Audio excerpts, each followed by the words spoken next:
the United Kingdom. And from your doorstep to our inbox. That's right, we want to hear from you. GB News, Britain's news channel.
Good morning to you. It's 6 o'clock on Sunday, the 11th of February. Today, the King thanks the nation as he writes of the heartfelt outpouring of support after his cancer diagnosis.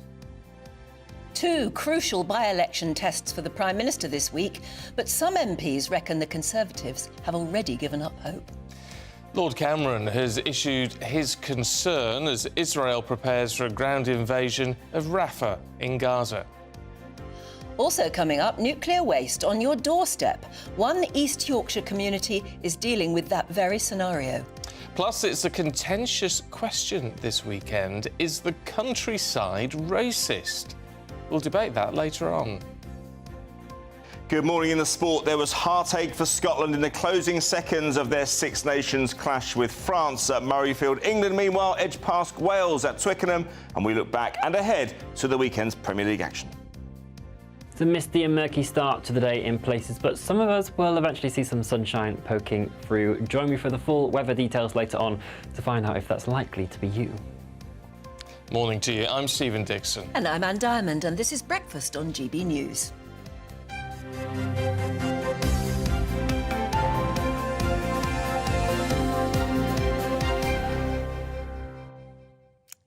Well, we're going to be talking about the King's health in a couple of moments. But I just saw there's a lovely piece about the King and then also about Queen Camilla in the, what's that, the Sun on Sunday. And they're calling Camilla the King's rock and saying, you know, she's not, I mean, she's ageing as well, isn't she? Yeah, of course and she's had illnesses and lots of, you know, pressure in her life and everything like that. But this lovely piece by Tom Bower, the author, is saying that her absolutely outstanding strength is the fact that she is his rock. Which I thought it's quite interesting because the Sun, not that many years ago, would have been saying everything horrible about her, and now how the tables have turned. How the tables have turned, because to a certain extent she is sort of in charge at the moment, isn't she? She's obviously decided that she's going to look after the King and make sure he rests and all the rest of it. She's doing the sensible thing. And once upon a time, she was absolutely reviled. And you can't help but think she is the perfect person for him at the moment, isn't she? Oh, yeah. And probably always has been. And what a turn-up for the books. But it just made me wonder how lucky Charles is now to have a rock, to have somebody you can lean on when you're feeling a bit frail, a bit vulnerable. And what a brilliant thing it is to have a rock in your life. So I just wondered if have you got a rock? Have you lost a rock? Losing a rock was it must be terrible. But a wonderful thing to have one. If you're going through tough times, or maybe your rock is, but at least you've got somebody you can share with and lean on. Yeah, I've got a rock. I think it's wonderful. And it's because I mean, it's only later in life that I've had my rock. But it's life-changing. Yes. Absolutely life-changing. It is brilliant, because I don't suppose any of us would really want to be on our own. And you don't have to live with the rock. It could be a sister or a mother or somebody who's always on the end of a phone, and somebody who would drop everything and come to your aid if that's what you needed. I think that's a wonderful thing. So let us know who your rock is. gbviews@gbnews.com. Yes. Tell us about your rock. That's a really nice one, actually, especially for a Sunday. It is a lovely one for a Sunday. Well, meanwhile, and I do think it's lovely the way it's been done, that the King has shared his heartfelt thanks for the overwhelming public support he's received in the first statement that he's made since being diagnosed with cancer. Yeah, it's lovely because he obviously wants to communicate, doesn't he? Because he's probably had so many letters and emails and various ways people have shown their support. In his message of thanks from Buckingham Palace, he said, like all those who have been affected by cancer will know, such kind thoughts are the greatest comfort and encouragement. It's a lovely little note, actually. Well, it follows the announcement from the palace that the King, on the throne for just 17 months, is facing a form of cancer unrelated to his previous prostate treatment. Well, joining us now, royal commentator Richard Fitzwilliams. Very good morning to you, Richard. It's a lovely note, a lovely courtesy that clearly he has been very moved by our feelings of sort of sincerity and love for him. And he has returned it in kind, hasn't he? He has indeed. These are his first public comments. I mean, we heard from Queen Camilla and also from Prince William, of course, earlier in the week. But this underlines what he's trying to do and what he was able to do with the mention of the benign but the enlarged prostate he suffered from, the fact that heightened the awareness of it amongst the public. I mean, this apparently is doing exactly the same thing. So, in fact, he's helping others. And also, I mean, there'd be no doubt about it, saving lives too. It's that whole thing, though, isn't it, Richard, that we've talked about for a long time now, sort of understanding the royals a bit more, them being a little bit more human, if you like. And this really seems to be a sense of that now, the fact that we know genuinely how much he appreciates all that we feel for him. Yes, absolutely. I mean, of course, it's a very fine balance. We don't know what type of cancer he has, just as we don't know the details of the Princess of Wales's abdominal surgery. It's very, very important that whether you're a royal or not, that you have a certain level of privacy. But equally, what you can share, he is sharing. And this, of course, is in contrast to what happened in previous reigns, where the way things were handled was so very, very different. I mean, King George VI, for example, was not even told of the severity of his condition. With changing times, and he's taking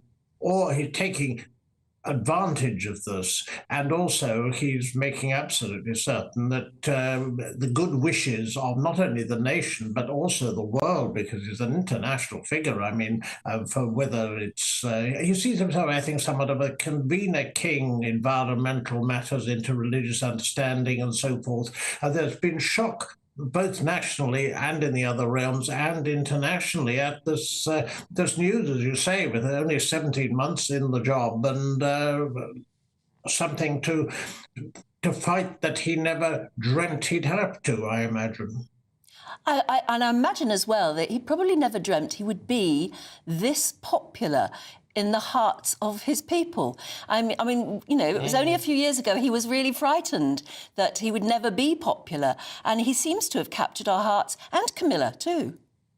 Yes, now, well, the point you make about the Queen, I mean, this is most important because she is his soulmate. They are so similar. The sense of humour is the same. They have, of course, similar ages, similar friends. I mean, he was absolutely certain that she was non-negotiable. And there's no doubt, absolutely no doubt at all, that describing Camilla as his rock, I think it's very, very appropriate, because of course you do need someone to lean on when you're undergoing treatment, which must be unquestionably very difficult, exhausting. Who knows how individuals respond to it? I mean, obviously there won't be any blow-by-blow account, but what we do expect We expect him, apparently, reportedly, he'll be in London. He'll be also the meetings with the Prime Minister. He'll be continuing his state duties, but of course, the public duties, the engagements, these will be taken on by others. And of course, it will be very difficult to plan these because looking at the weeks and months ahead, how this treatment will go and so forth, he knows the nation's thoughts are with him. And this is an opportunity for him to say thank you, but also make it clear that he's delighted. Awareness is rising of this pernicious disease. Indeed so. Richard, good to see you this morning. Thank you. Thank you. It's lovely to be able to start the day with that lovely message from the King. Yes, I think so. To his people. That's brilliant.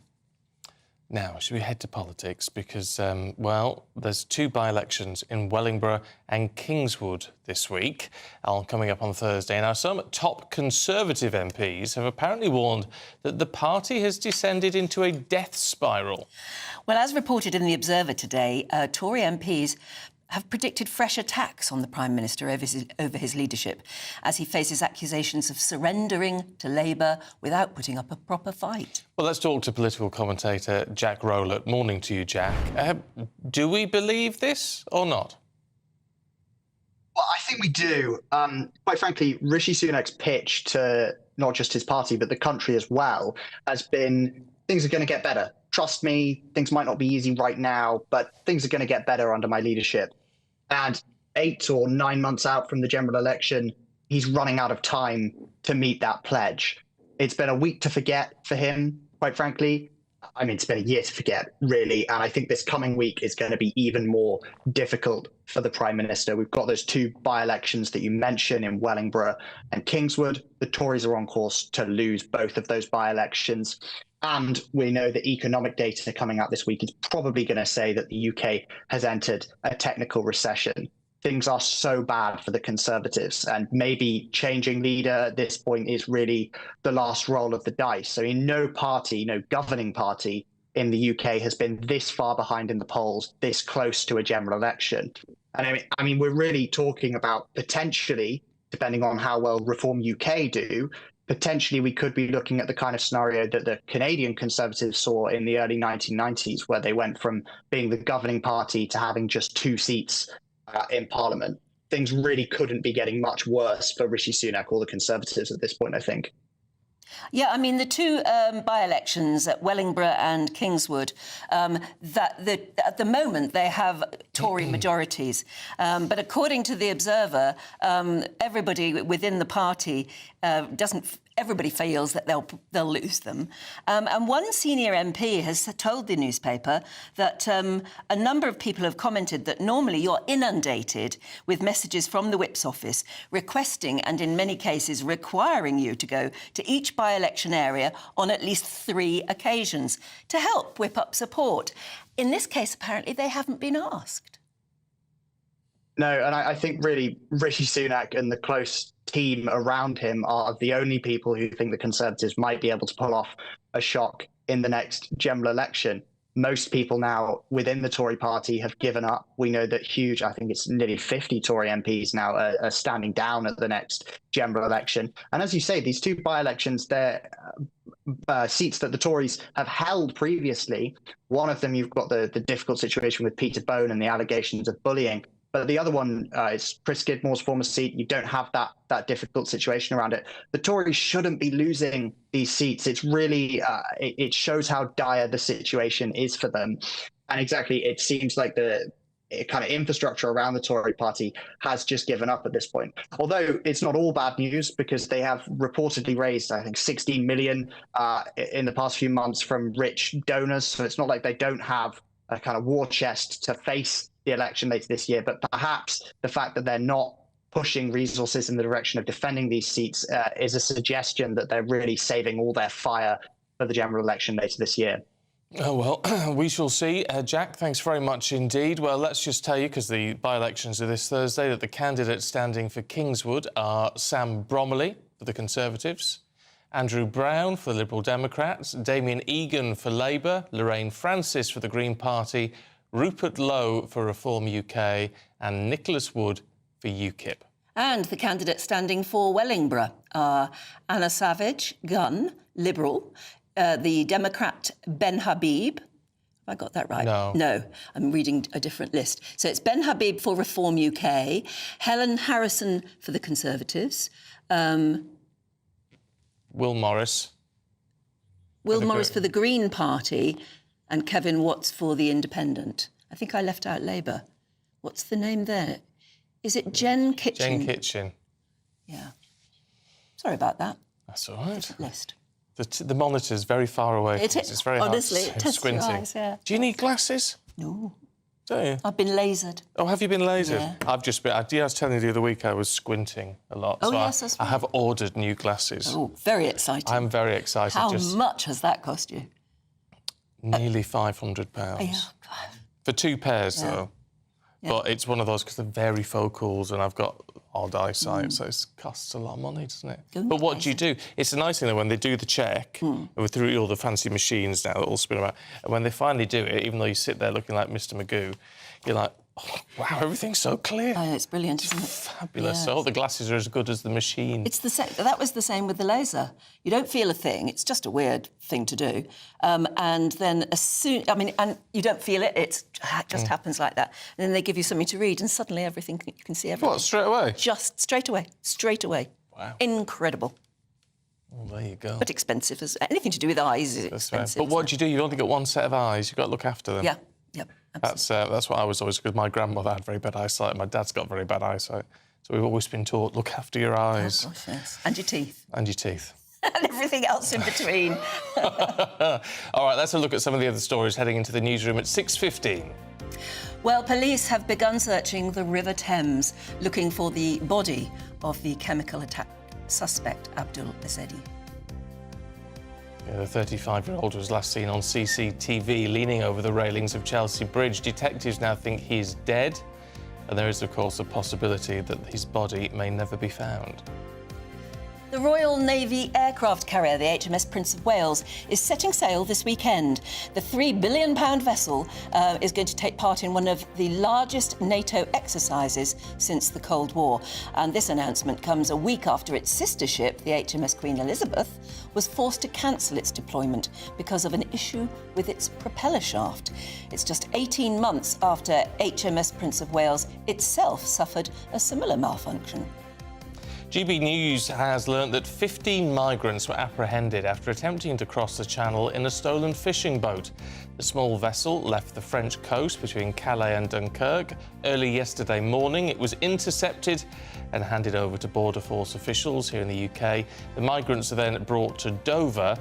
So far this year, almost 1,400 migrants have made the journey across the channel.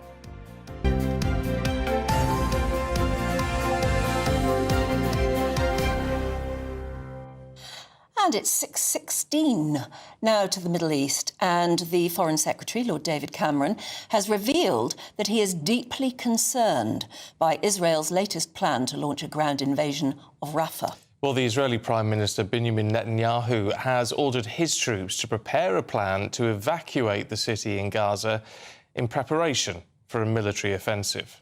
Well, we're joined now by Defence Editor for the Evening Standard, Robert Fox. Morning, Robert. Good morning. Nice to see you. This move on Rafah, or proposed move on Rafah, is worrying a lot of people, isn't it? Yes, and not just the Liberal left. And it's actually the left-right divide is breaking down. There's great concern, not only from Biden and from Europe, about this and the Arab world.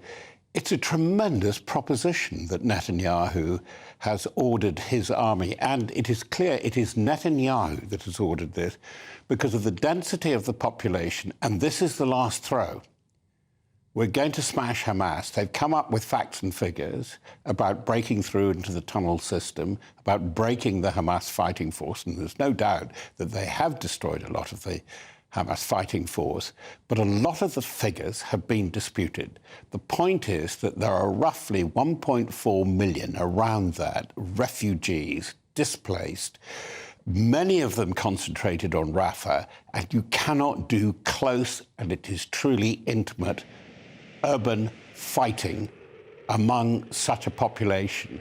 I think that is one of the things that David Cameron is warning about. I'm sure that he is working in concert with Tony Blinken and Jake Sullivan, the National Security Advisor, because Netanyahu really has to show that this is win-win from this, because there is such controversy within Israel.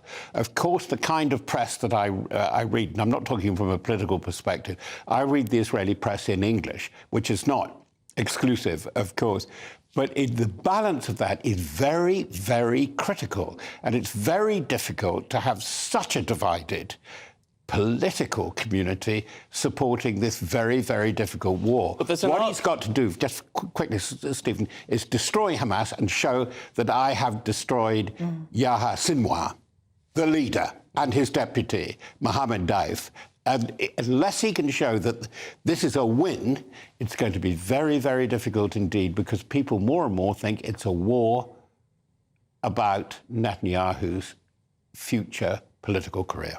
I mean, there's obviously a great deal of concern because, I mean, the population in Rafah is, what, 5 times what it was before all this started, before October the 7th. Yeah, isn't there an argument that could be made to say, well, look, these people could not just evacuated by Israelis, but actually Hamas should let these people go and clear the area? Isn't there a responsibility on Hamas to do that? I think we've got to be realistic about this. It's not clear what Hamas is in charge of anymore. I thought, Stephen, you were going to raise the prospect of Egypt, and we know Egypt would appear to us to almost be playing a double game. I don't say a two-faced game, because Egypt is terrified of the security threat that has always been there ever since it's been involved in Gaza, ever since Israeli independence in 1948, as it were. The problem is that we have this mass that Hamas cannot deal with, about 2 million plus Palestinians, many of whom are near starvation, according to independent authorities, not just the UN. The UN, I know, is tainted because of the argument about UNRWA, but UNRWA, a bit the Red Cross, a bit the Red Crescent. But they're the only agencies there, and aid is not getting in. And I think that this is where, again, sorry to go back, that Netanyahu and his right-wing supporters, like Smotrich and Ben-Gvir, are being questioned, is what are you going to do with these people? Yes, I mean, he's ordered an evacuation. Where to? But where are they meant to go? Exactly. And this is the problem. And I know today that, relating to your previous story, the Daily Telegraph, now the Sunday Telegraph, has questioned Cameron apparently being out of sync with Rishi Sunak on this, because he's been questioned by, of all people, John Bolton, who doesn't represent anybody very much in the United States except John Bolton. But what Cameron is arguing with the Americans, with the others, with the moderate Arabs, look, we've got to have some kind of negotiating process. This is the thing. It's almost, like Khrushchev back in the old days in the Soviet Union. Niet, I'm not going to talk. I'm not going to talk about that. And he is still talking ultimate victory. It is really the most vicious of wicked problems now. And what Cameron is warning in sub-down terms is simply this. You go in there at your risk. Can you guarantee there will not be a terrible bloodbath, which will be yet more damage, leave Israel isolated, and does not resolve this issue, which is now a global issue? Okay. Or it always has been in some ways. Robert, thanks very much indeed. Gosh. OK, well, we'll move on. We will move on at 6:22. Here's Jonathan Vautry with your weather. Hello there, good morning to you. I'm Jonathan Vautry here with your GB News weather forecast provided by the Met Office. It is a relatively bleak start to Sunday for many of us, all courtesy of low pressure, bringing reasonably unsettled conditions. These occluded fronts that are swirling around this, bringing areas of showers and longer bands of rain, particularly across eastern areas of England first thing this morning, spreading its way into parts of northeastern Scotland. A very wet day here. Some of the fog, mist and smoke that we have around will eventually clear its way off into the afternoon, and we'll start to see some brighter spells developing, but still with a scattering of showers pushing their way in from the west, so can't rule out the brolly will be needed later on. Temperatures generally around 7 to 11 degrees Celsius, which is pretty much where we'd expect them to be for this time of the year. As that band of rain continues to push its way northwards across the Northern Isles, we open up the stream to that westerly flow of air. So showers continuing to push their way in, particularly for areas of Scotland, Northern Ireland, could turn wintry with some snow over the higher ground areas, but there's also a decent amount of clear spells developing overnight, and with that, it means it will be a chillier night to come, low single figures for many of us. But with those clear spells, there'll also be a decent amount of sunshine to kick off Monday morning as well, particularly if you are further towards the east, generally staying drier with some fair weather cloud into the afternoon. The showers will always be most frequent and heaviest further towards the north and west, again wintry over the hills into the daytime. A slightly fresher feeling day, temperatures around 6 to 10 degrees Celsius. Do enjoy the sunnier spells when you get them, because things will remain fairly changeable with further rain on the cards throughout the rest of the week. Bye-bye. Now, there's still time for you to grab your chance to win £18,000 cash in our Great British Giveaway. Here's all the details you need.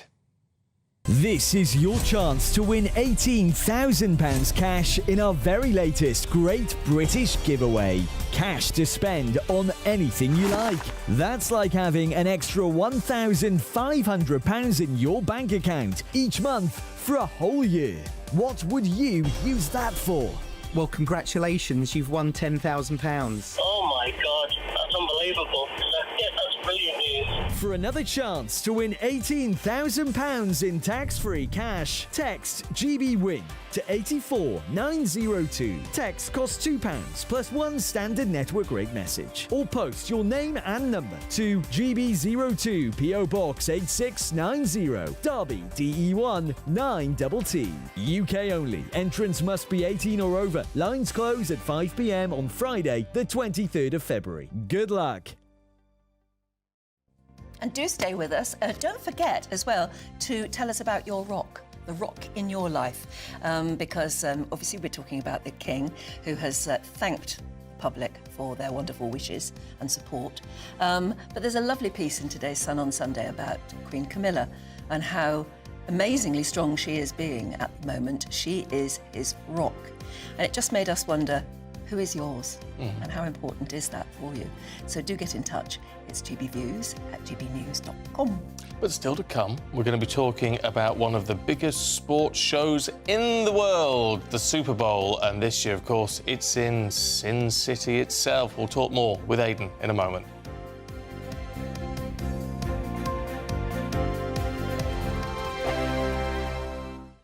The Camilla Tominey Show, Sunday mornings from 9:30. So, questions to be answered, and there seem to be a significant amount, does once again point its way to a public inquiry into exactly what happened in this case. Starmer's called for that. Would you call for that too? I certainly think that first of all, there's one thing that's happening now. The NHS have to order an independent inquiry. That's been done. So they've got to look at all the whys and wherefores of what happened with this man.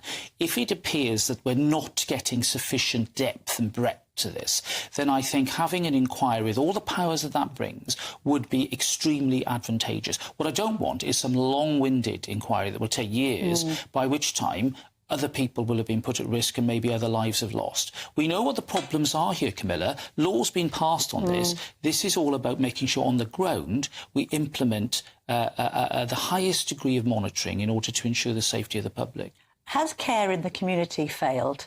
I mean, it seems oxymoronic to say that it's care in the community in this case. We know that the number of psychiatric care beds has been slashed from 52,000 back in 2001 to 24,000 now. I've anecdotally, because I wrote my column about this in The Telegraph yesterday, received quite a lot of correspondence from people saying the situation with care in the community is dire. People aren't being adequately monitored. Was it a mistake to close down all of those mental institutions? I don't think we should go back to those days when we had those appalling institutions where we just lock people away and forget about them, and not just mental health people, but autistic people and disabled people. Horrific way to treat individuals, and you know I campaign on that a lot. I know. However, I think if we move into a more community-based approach, which can be really good for many, many people who are on the spectrum and on that scale of mental health, we have to remember there will be a small but significant number who will continue to pose a danger. Okay. And that's why monitoring is so important.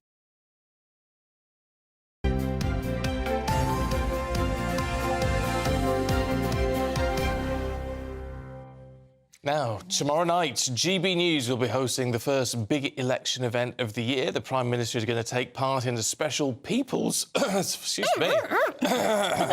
Sent my voice out for tomorrow night. The People's Forum live here on GB News.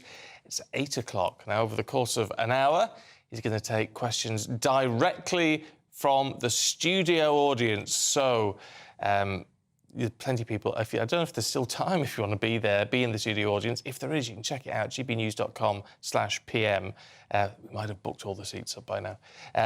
But there's also going to be a special edition of Jubes & Co. live from the same spot at 6 o'clock. Yeah, and you can catch full analysis of the People's Forum straight afterwards. They'll be scrutinising your performance. Oh, and Lord. Rishi's tomorrow night. There's only one place to be, GB News. Yeah, it's going to be great. We were asking who is your rock, because lovely piece in today's Sun on Sunday, hailing Camilla as the King's rock. And isn't he lucky to have a rock? And, we've had some lovely, lovely people getting in touch saying... Sharon in West Yorkshire says, my husband Colin used to call me his rock. He was diagnosed with cancer early on in our relationship, and I was lucky to be the one who looked after him. He died in my arms on our bed 6 years ago. I miss him so much, but I feel honoured to have been with him until the end. He was lucky to have you, wasn't he? He was. Let's just finish up this little bit on a more positive one. Was it not? Well, it's not. No, it's positive. It's positive. But there's a few people with people who passed away, and it's. Do you know what? I can't bear to think about it. No. Because I sort of think, mind you, I'll probably pop my clogs Well, first, they always say it's better to have loved and lost than never to have loved at all. Oh, I can't bear the thought of it. Anyway, Kate in Bulgaria, good morning to you, says, Bulgaria. My rock has just woken up, given me a cuddle, said, good morning, I love you. Can I have a cup of tea, please? I know that feeling. We've been together for nearly 40 years. He makes me laugh every day. We've been through very testing times. He's always there. Anyway, as much as I love the show, I've got to go and put the kettle on. Yeah, well, I hope you're enjoying your cup of tea right now. I'll just finish off with Paul, who got in touch. He said, my rock is my sister. She has never, ever given up on me. She has been there in my darkest hours. She is 1 in a million. God bless her. Oh. We should said her name, though. We don't know what her name is. Paul's sister. Very good morning. And now our main news for you this morning at 6:30. The King has thanked the nation. He's written of the heartfelt outpouring of support after his cancer diagnosis. And, of course, there's 2 crucial by-election tests for the Prime Minister this week, but some MPs reckon the Conservatives have already given up hope. And Lord Cameron, the Foreign Secretary, has issued a message of concern as Israel prepares for a ground invasion of Rafah in Gaza.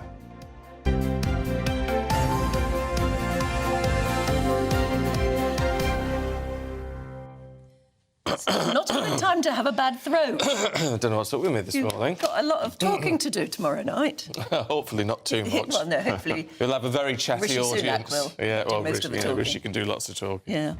I should say, I wanted to say this yesterday, I forgot.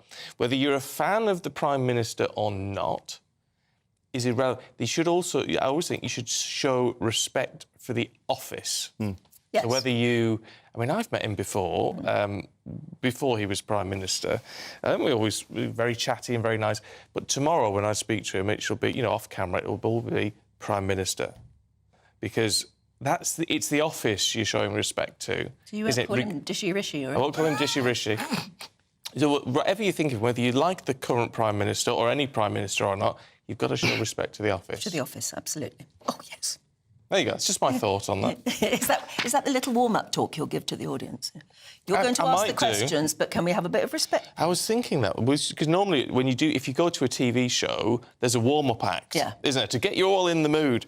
I don't know if we've got a warm-up act. Do I have to do it? No, you probably have to do it. No one's mentioned that to me. I'm going to have to draft a routine tonight. Put in a few jokes, warm them up well. I don't know, it might be me. That could be novel. Aidan, good morning. Good morning to you both. Good to see you. Yay. What have you got for us this morning, sports-wise? I promise you a thrilling weekend of Six Nations action in the rugby, didn't I? That's exactly what we got yesterday. Huge drama in the closing stages up at Murrayfield in Scotland. France were leading 2016, just going into the final seconds of the match. The clock was on red, which means you're in added time. You're already on borrowed time, if you like, in sporting terms. And France look as if they're just fending off the Scotland attack, and then Sam Skinner gets the ball. It looks like it's gone down onto the ground. The referee is a guy called Nick Berry, not that one, although there was a pile-on last night on Twitter because they saw him trending. I thought Heartbeat was coming back. Great show. They did. So anyway, he decided that the ball has to hit the grass for it to be a try. He couldn't see a conclusive angle either on the pitch or in the television, the TMO, they call it, the television match official in the remote bunker, a bit of a VAR situation.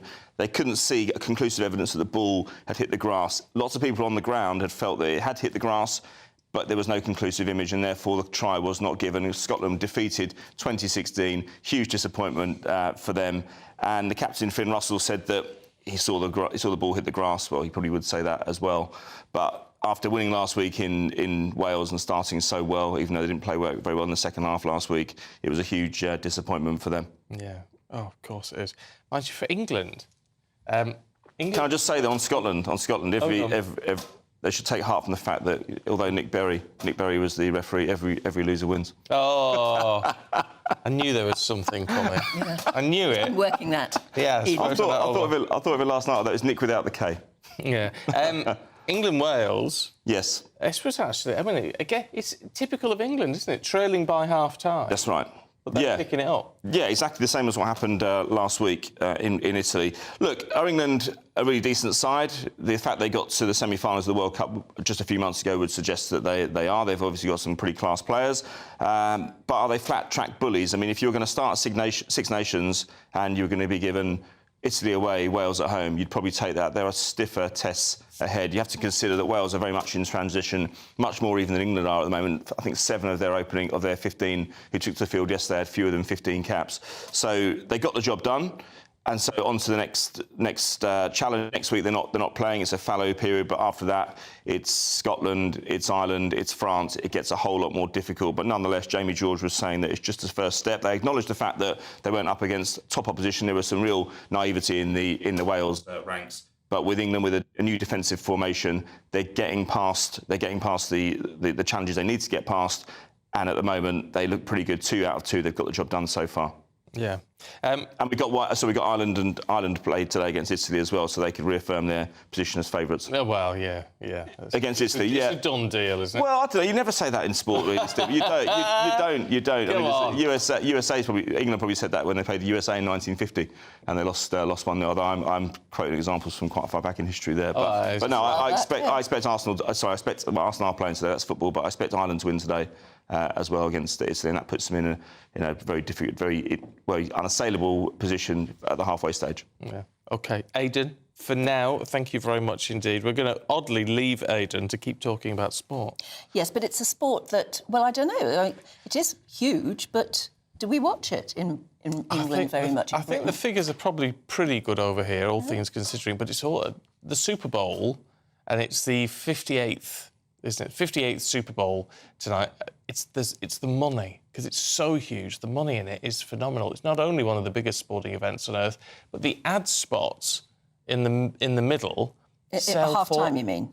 Yeah. Yeah, the big adverts. Do they show? Oh no, it's the adverts on the television. On the television. Oh, I see. And the ones, because of course you've got the half-time show with Usher this year and all the rest of it, and it's so many viewers that it is.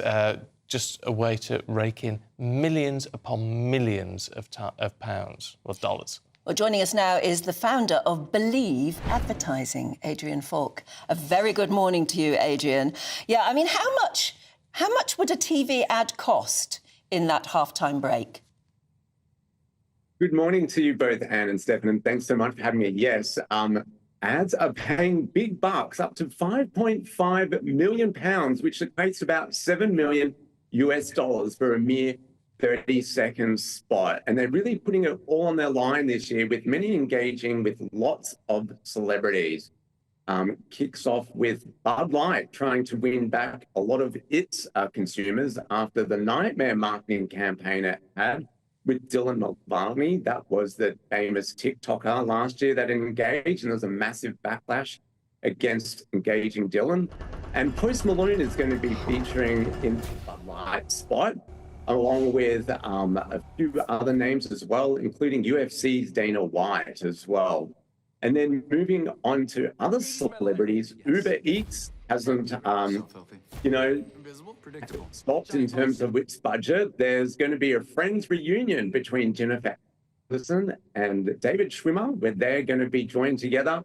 And it's all about Uber Eats helping you deliver things to your door of something that you may forget. Yeah, heck, I mean, I think the 7 million is nothing compared to what they must cost on the stars and the production, all adding in. It must cost an absolute fortune. But isn't the key to good advertising repetition as much as something that's catchy? Well, these tend to be one-offs, don't they, apart from then going onto YouTube. So does it really make much of a difference? Good question. So some of them are obviously not just relying on one spot, but doing a campaign across the whole game. And then they do rely on the virality of it all. So many people sharing the ad on YouTube and social media, and just the mere press and hype about talking about these ads. We've got, Kris Kardashian in Oreos as well, Addison Rae. For nerds, so many, that's why I guess so many brands are paying big bucks, up to about 10 million. Last year, Ben Affleck got $10 million for Dunkin' Donuts for about a 2-day shoot. So not bad for just 2 days worth of work, really, when you think about it. No, and I imagine that it's a real honour, and it's a mark of your success as a star if you are asked to be in one of those adverts, isn't it? 100%. I think, the halftime performance in itself with Usher that you mentioned, yes, Apple is sponsoring it this year, but the stars themselves don't actually get paid because it's the mere publicity for the show. And then they will ride off the back of that, launching new tracks and albums that will help them, get their message out there and, kick off a world tour, which many have often done in the past. Have you got a favourite ad from years gone by? Because I have to say the ones that I always remember are the Betty White ones. I mean, obviously she's no longer with us. The Snickers? But they were fantastic. I think Pepsi sort of led the way. They paved the way, and it was back in 1984 with the Choice of Generation with Michael Jackson, and then also 1992 with Cindy Crawford. And then they did a follow-up one as well with Cindy as well. There's the Apple ad in 1984 where it launched its Macintosh, and it was a computer like no one had seen before. But more recently, in 2010, Amazon ran an Alexa ad featuring Rebel Wilson. Being Australian, of course, I've got a soft spot for her. And Alexa actually lost her voice. So they relied on stars to take over, and Rebel really did a stellar performance in that spot. I'll have to look that one up. Yeah, absolutely. Yeah, as you say, they're on YouTube now, aren't they? Yeah.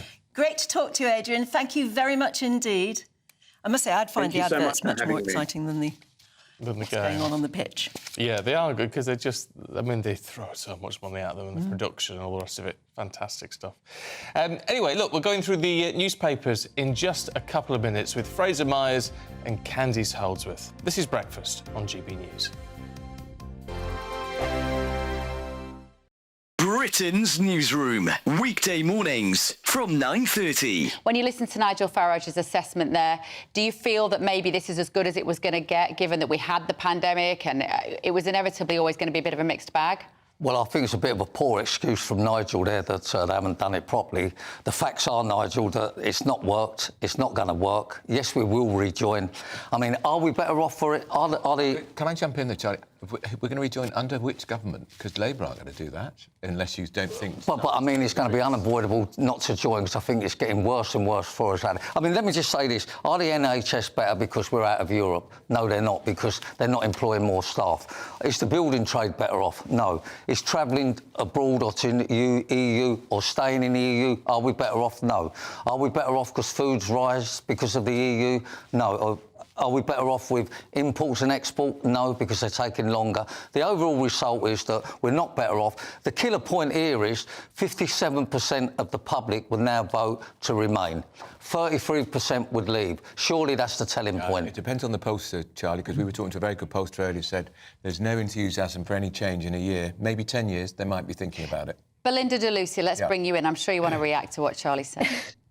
I mean, who would have thought that the UK wanting to run its own affairs and making our politicians more accountable would be so revolutionary? EU Parliament voted a majority to get rid of the vetoes, the last remaining scraps of democracy that the EU had. Now, luckily for EU citizens at the moment, it means a treaty change to actually go forward. But that is the mood. The ever closer union. We have dodged a federalised, globalist, international, power-gobbling, anti-democratic organisation, and that's worth more than a few trade and travel perks for a few wealthy people in this country. Hear, hear. Belinda de Lucy, Charlie Mullins, great to see you both.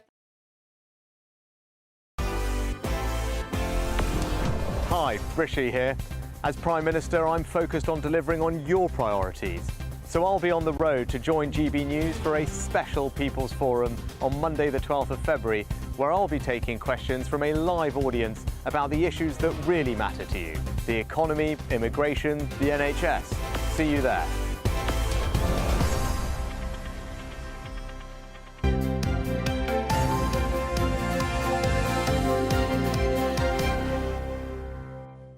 We've been asking who is your rock, because Camilla is clearly being the king's rock at the moment. Dave in Luton, morning Dave, says, my rock is my wife of 47 years. She has been by my side and seen me through prostate cancer, a benign brain tumour and a heart attack. I am so lucky to still be here, and I put that down to having a beautiful, caring wife. That's lovely. Isn't that lovely? Interesting one, though, and I get it. Some people will go, what are you talking about? From Archie. But I get it, Archie. My rock is my 19-year-old cat. Oh, yeah, no, I get that. Cats can be such a companion. Yeah, I totally get that. Gary says my rock is my mother. I'm 59 and she's 88. Now, when you get in touch and tell us who your rock is, let's have the rock's name. Yes. That's 3 people who haven't actually said the name. Oh, loads. Because Avi in Norwich says, my rock is my darling husband.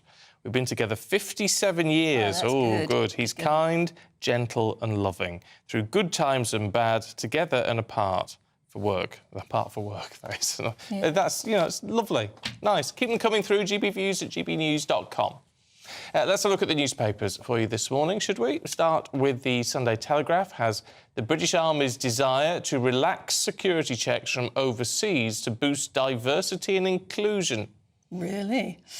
Well, The Independent says criminals are using courts to escape justice by pleading not guilty to exploit trial delays. The Sunday Mirror has the King's heartfelt thanks to the country for our support to him during his cancer diagnosis.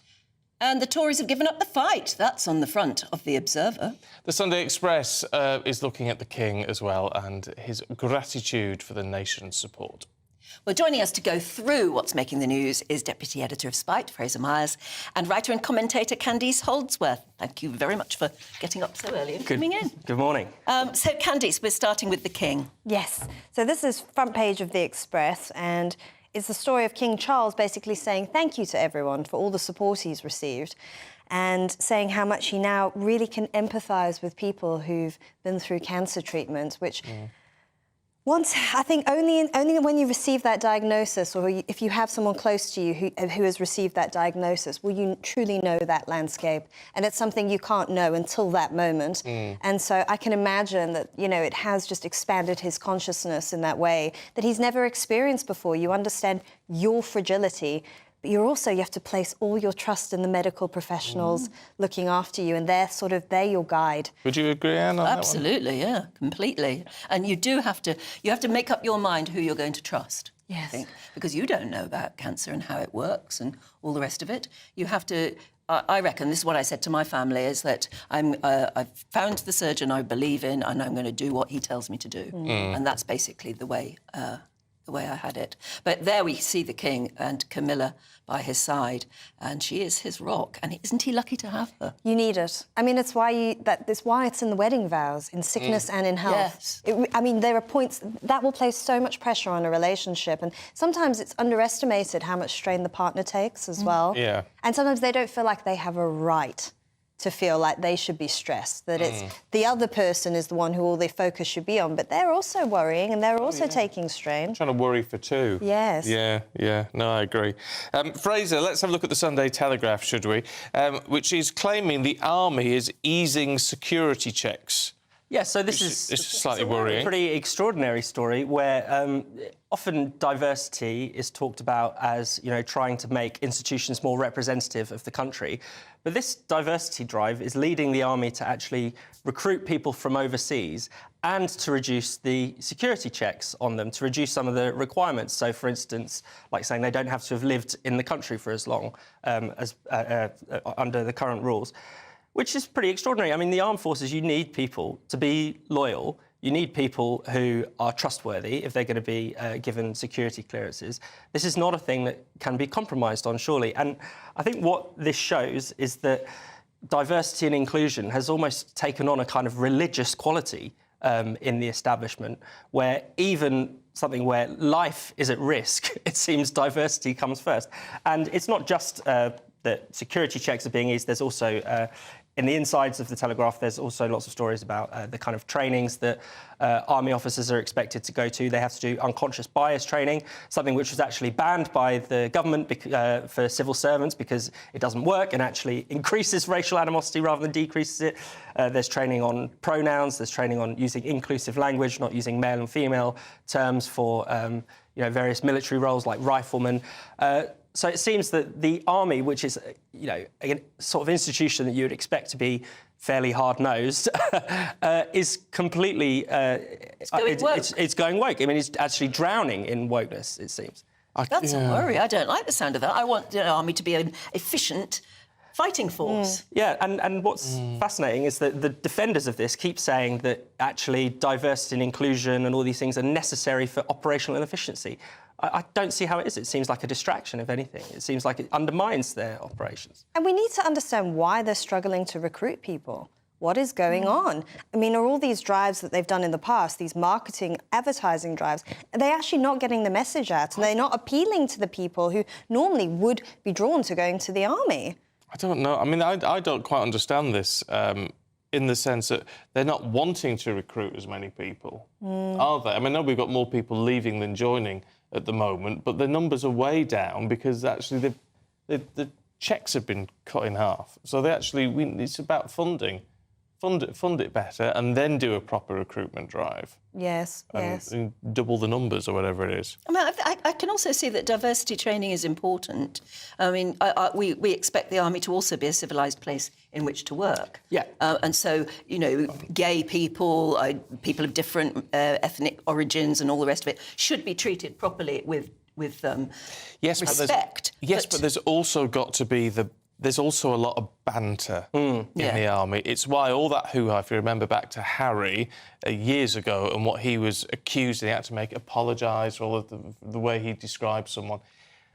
Anyone who's been in the army knows that's banter, and they all take their lash out of each other all the time. Everyone, whether you're black, white, gay, straight, ginger, female, whatever it might be, you're going to get the mickey taken out of you. And that's part of the building of it all. Absolutely. I mean, that's actually how people bond. Yeah. People don't bond by following, a script written by an HR manager. They bond, especially if you're talking about it in the context of the army, where people are going to be fighting together. You've got to, that you've got a person's back. You're going to have a different kind of relationship that you would with someone, at a desk in an office. Yes. Literally brothers in arms. Yeah. Well, yes, and also, I mean, those are values which actually appeal to a lot of people. Camaraderie, bravery, service. I mean, if you focus on those core traditional values, maybe you'll attract more people. Even, technology and intelligence and problem solving, so many people would be drawn to that. Yeah. I find this very worrying. Never mind unconscious bias training. As I said before, I was made to do that once. Oh, God. And it was the most ridiculous thing I've ever done in all my life. And I'm all for, being open and lovely and nice with people. The unconscious bias thing is ridiculous. Yeah.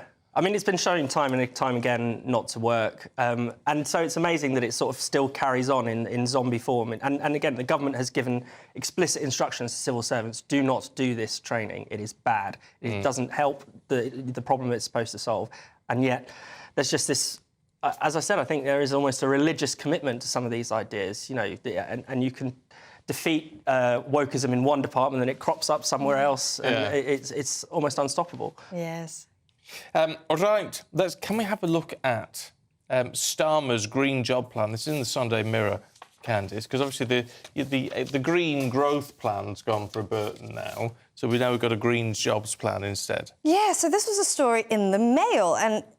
Mail, is it? I'm sorry, the Mirror, you're right, sorry, my mistake, it's in the Mirror. So Keir Starmer has unveiled, supposedly, these bold plans for a green employment revolution, and he's pledged to create work for 500,000 more people, and he said that it will create jobs where you live, but it's so vague. He doesn't really say what these jobs are. Keir Starmer being vague. Yeah. Shock horror. Yeah. And this is after they've downgraded their green investment plan from about 28 billion to 15 billion.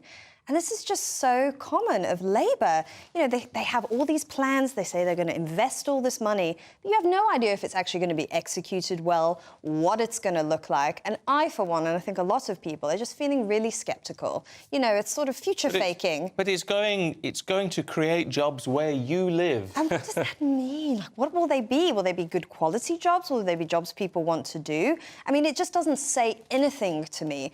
And I'm just tired of politicians constantly promising, instead of just allowing market forces or individuals to do what they do best. Well, maybe we'll hear more details quite soon, because lots of commentators, political commentators, are beginning to talk about a May election, aren't they, again? What did I say? What did I say? You did say May, yeah, you always have. And apparently, more and more of the political commentators are saying we probably could get an election in May, which must mean that Keir Starmer's got to actually start being specific.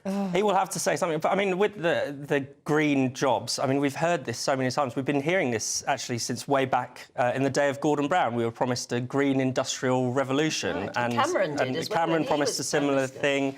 It never really materialises. And it's interesting, again, with... whenever Keir Starmer talks about green policies, it seems as if it solves every single problem in one. You know, not only is it going to cure climate change, but also going to give us great jobs, cut our energy bills, reduce our dependence on Russia. I mean, none of these things are really, are necessarily going to be an outcome of more wind farms, but they seem to think that anything, if it's got the word green on it, then it's just a miracle cure for all the country's ills. And now, you know, it's going to bring jobs to you. It's going to cure regional inequality as well. I mean, we shall see. Look, good to see you both. See you a little bit later on. Here's the weather. A brighter outlook with Box Solar, sponsors of weather on GB News. Hello there, good morning to you. I'm Jonathan Vaughtry here with your GB News weather forecast provided by the Met Office. It is a relatively bleak start to Sunday for many of us, all courtesy of low pressure, bringing reasonably unsettled conditions. These occluded fronts that are swirling around this, bringing areas of showers and longer bands of rain, particularly across eastern areas of England first thing this morning, spreading its way into parts of northeastern Scotland. A very wet day here. Some of the fog, mist and smoke that we have around will eventually clear its way off into the afternoon, and we'll start to see some brighter spells developing, but still with a scattering of showers pushing their way in from the west, so can't rule out the brolly will be needed later on. Temperatures generally around 7 to 11 degrees Celsius, which is pretty much where we'd expect them to be for this time of the year. As that band of rain continues to push its way northwards across the Northern Isles, we open up the stream to that westerly flow of air. So showers continuing to push their way in, particularly for areas of Scotland. Northern Ireland could turn wintry with some snow over the higher ground areas, but there's also a decent amount of clear spells developing overnight, and with that, it means it will be a chillier night to come, low single figures for many of us. But with those clear spells, there'll also be a decent amount of sunshine to kick off Monday morning as well, particularly if you are further towards the east, generally staying drier with some fair weather cloud into the afternoon. The showers will always be most frequent and heaviest further towards the north and west, again wintry over the hills into the daytime. A slightly fresher feeling day, temperatures around 6 to 10 degrees Celsius. Do enjoy the sunnier spells when you get them, because things will remain fairly changeable with further rain on the cards throughout the rest of the week. Bye-bye. Looks like things are heating up. Boxed Boilers, sponsors of weather on GB News.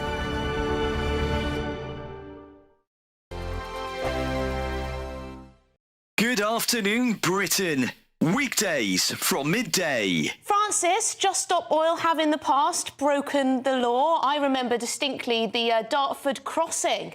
That ended up with 2 jailed, I believe, if I remember correctly. Is it ever justified in your view? Yeah, thanks so much for having me on. I mean, I would have to say yes. I mean, we're trying to preserve my life, your lives, the lives of your family, and it's not just the planet that we're trying to protect, it's the lives of millions of people. And, you know, we know from history that we have to break the law in order to put pressure on the government and to be listened to.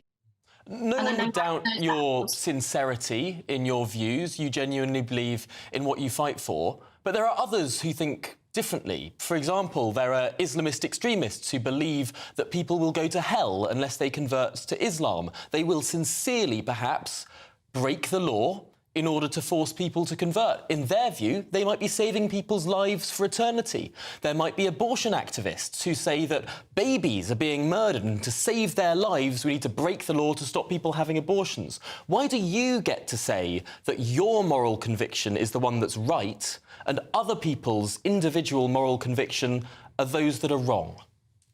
So what's really integral to the Just Stop Oil campaign is the fact that it is a non-violent campaign. That's what separates us from the examples that you've just given. We're absolutely dedicated non-violence, both as a tactic and as a principle. So though we might be breaking the law... If individuals take it upon themselves to break the law for whatever their course is, surely the way that we decide what society wants in general is democratic and within the law.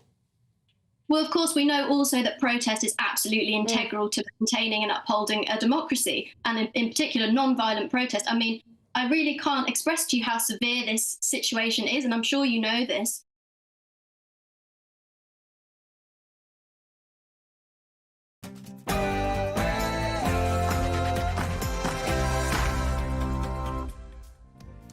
Good morning to you. It's 7 o'clock on Sunday, the 11th of February. Today, the King thanks the nation as he writes of the heartfelt outpouring of support after his cancer diagnosis. 2 crucial by-election tests for the Prime Minister this week, but some MPs reckon that the Conservatives have already given up hope. Lord Cameron has issued a message of concern as Israel prepares for a ground invasion of Rafah in Gaza. Also coming up, nuclear waste on your doorstep. One East Yorkshire community is dealing with that very scenario. Plus, it's a contentious question this weekend. Is the countryside racist? We'll debate that later on. Good morning. In the Premier League, there were wins for all 3 of the top 3. It was Liverpool, Manchester City and Tottenham. Aston Villa and Manchester United and Arsenal in action today in snooker. Ronnie O'Sullivan withdraws from next week's Welsh Open, sorry. It's a misty and murky start to the day in places, but some of us will eventually see some sunshine poking through. Join me for the full weather details later on to find out if that's likely to be you. Good morning, I'm Stephen Dixon. And I'm Anne Diamond, and this is Breakfast on GB News.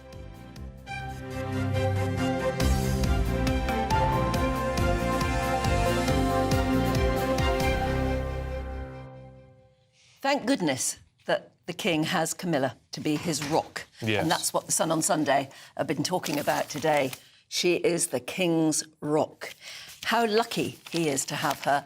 And how nice that she's being shown that respect, actually, in the press, because that's it's a long time as coming. As you pointed out, the very press, I mean, certainly this is the Sun on Sunday, certainly the Sun used to have, I mean, she was one of the most hated women in the country. She was the most hated woman in the country at one point. But, see, you know, we've fallen in love with her. She seems to be absolutely the right person for the King, especially at the moment. Thank goodness he's got her. Who is your rock, we've been asking? Yes, Val. We didn't do Val earlier, did we? Val says, my rock passed away 2 years ago this February. Didn't quite make our 50th. He was solid for me and I miss him so much. Life moves on. And my daughters, Bex and Debs, have been brilliant. They're both coming for Sunday lunch. Oh, so lots of hugs on the way. So you're 2 little rocks. Yes, that's right. Pebbles. No, Pebbles. No, rocks. Angie says, my husband Philip is my rock. I was diagnosed with breast cancer in 2014, and he was there with me all the way. We decided to get married in Gibraltar, which was wonderful. And then in 2023, after a scan for a prolonged cough, I was diagnosed with kidney cancer. Operated on in June 2023, now on the road to recovery. He visited me every day, and I love him to bits. And I love your programme because it's honest and truthful. Well, Julia, that's just lovely, actually. And it is that whole, as Candice was saying, that whole sickness and in health thing, which is so... I think, do we just say it when we get married? You've got to really believe it, Yes, you've got to mean it. Alison says, my rock is my best friend forever, Fiona. We've known each other for 35 years. She is just simply always there for me, for anything and everything.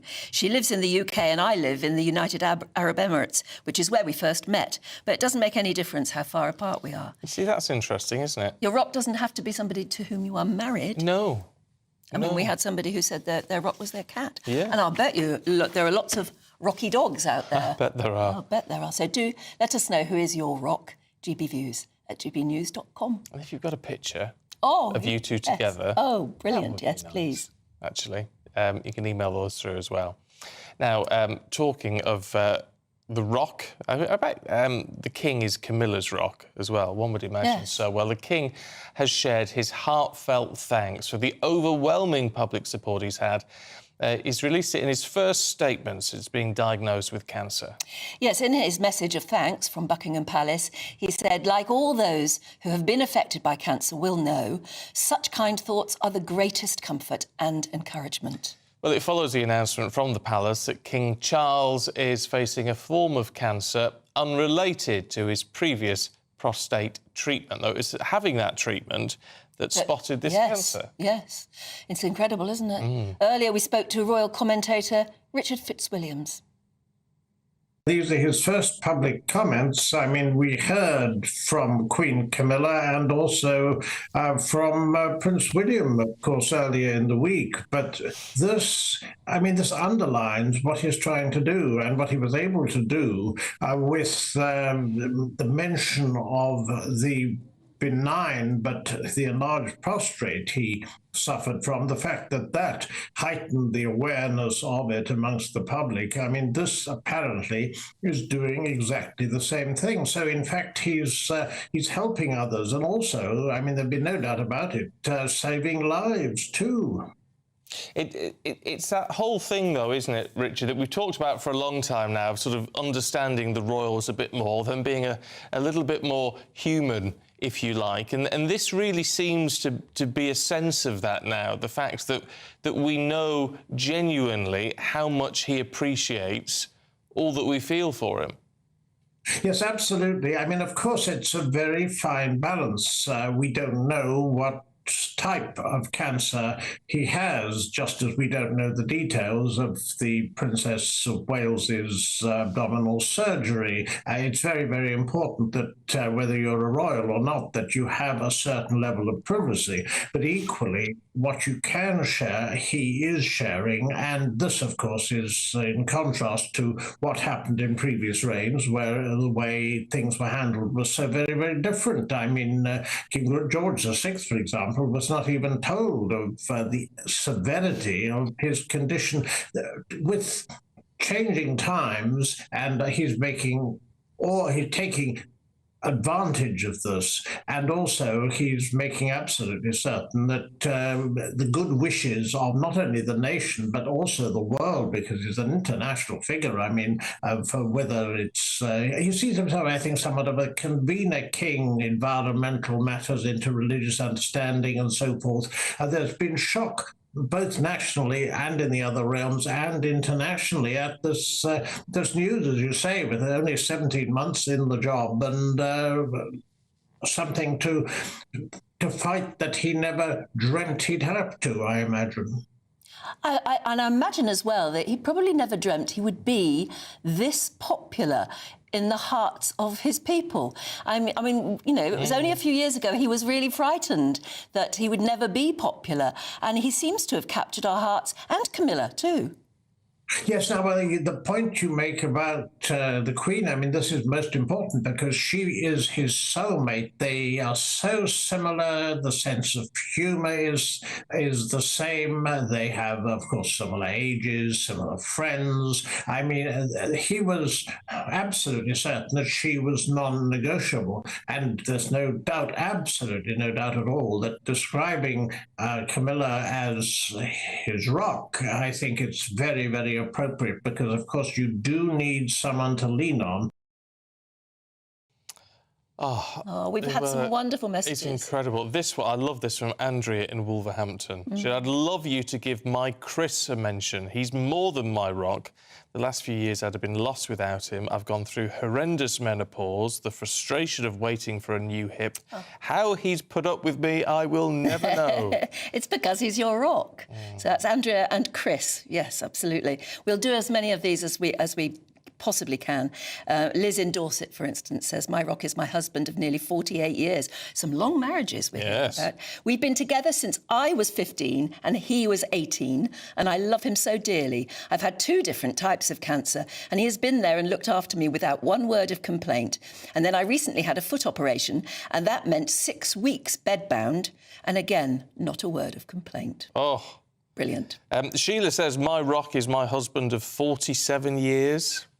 Another long marriage. Yeah. He constantly moves to the US Air Force as a pilot. Wow.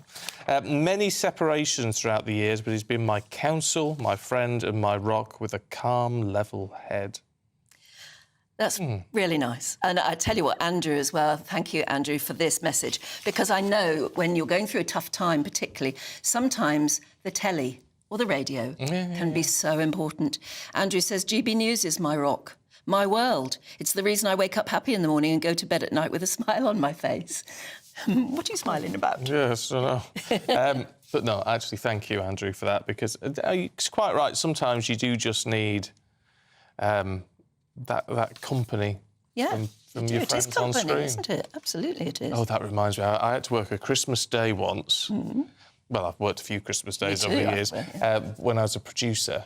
Many, many years ago. And it's when, Noel Edmonds always used to do those Christmas Day. Yeah. Oh, and I sat there in the newsroom at ITN crying my eyes out.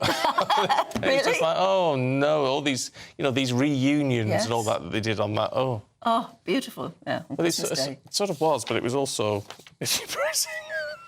So we don't want to make you cry, Andrew, today. No. Well, Andrew says that he goes to bed with a smile on his face, so that's really nice. Anyway, it's good to hear that you're watching. And do get in touch with more stories about who your rock is. And don't forget to give us a name. And if there are any pictures, we'd love that too. For instance, Carol says, my dear little rescue pony, Sprout, is my rock. What a lovely name. I love it. Badly treated in early life, he is the sweetest pony one could ever hope for. Sprout. Lovely name, Sprout that, the rescue pony. Love that. OK, let's talk politics, should we? 2 by-elections coming up this week, Wellingborough and Kingswood. And believe it or not, some top Conservative MPs are warning that the party has descended into what they're calling a death spiral. Yes, it's reported in The Observer today that Tory MPs have predicted fresh attacks on the Prime Minister over his leadership as he faces accusations of sort of giving up to Labour. Yeah, let's talk to political commentator Piers Pottinger. A death spiral, Piers. I mean, obviously, you'd never get number 10 admitting that, but is that the general feeling in the party? Well, I think, every week is a bad week for Rishi. And he must be really feeling it at the moment. And next week, with the 2 by-elections, Wellingborough, there's a majority of 18,000, which is huge, and Kingswood's 11,000. I don't think Labour are going to win them. The Conservatives are going to lose them. And that's the problem. They seem to have given up. A good example is the upcoming mayoral election in London in May. Now, that would have been a real opportunity for the Conservative machine, the party machine, to get behind a strong candidate and beat Sadiq Khan and give the Conservatives some momentum, something positive. Instead, they've got a candidate who keeps putting her foot in it every time she speaks, who doesn't look like winning. And incredibly, Sadiq Khan, who is the most dreadful mayor of London, could win again, which would be ridiculous. I'm afraid the Conservative Party machine has lost the plot when it comes to communicating with the electors. Well, why isn't the party machine getting behind Susan Hall in London and getting behind the candidates here and making sure that everything runs as smoothly as you can manage? Because they, I think, I'm afraid to say, and I rarely agree with the Observer, but they do look like they've given up. And I find it really quite alarming. And I actually wonder how much longer Rishi can last with everything going wrong. In less than a month, we have the last budget of this government.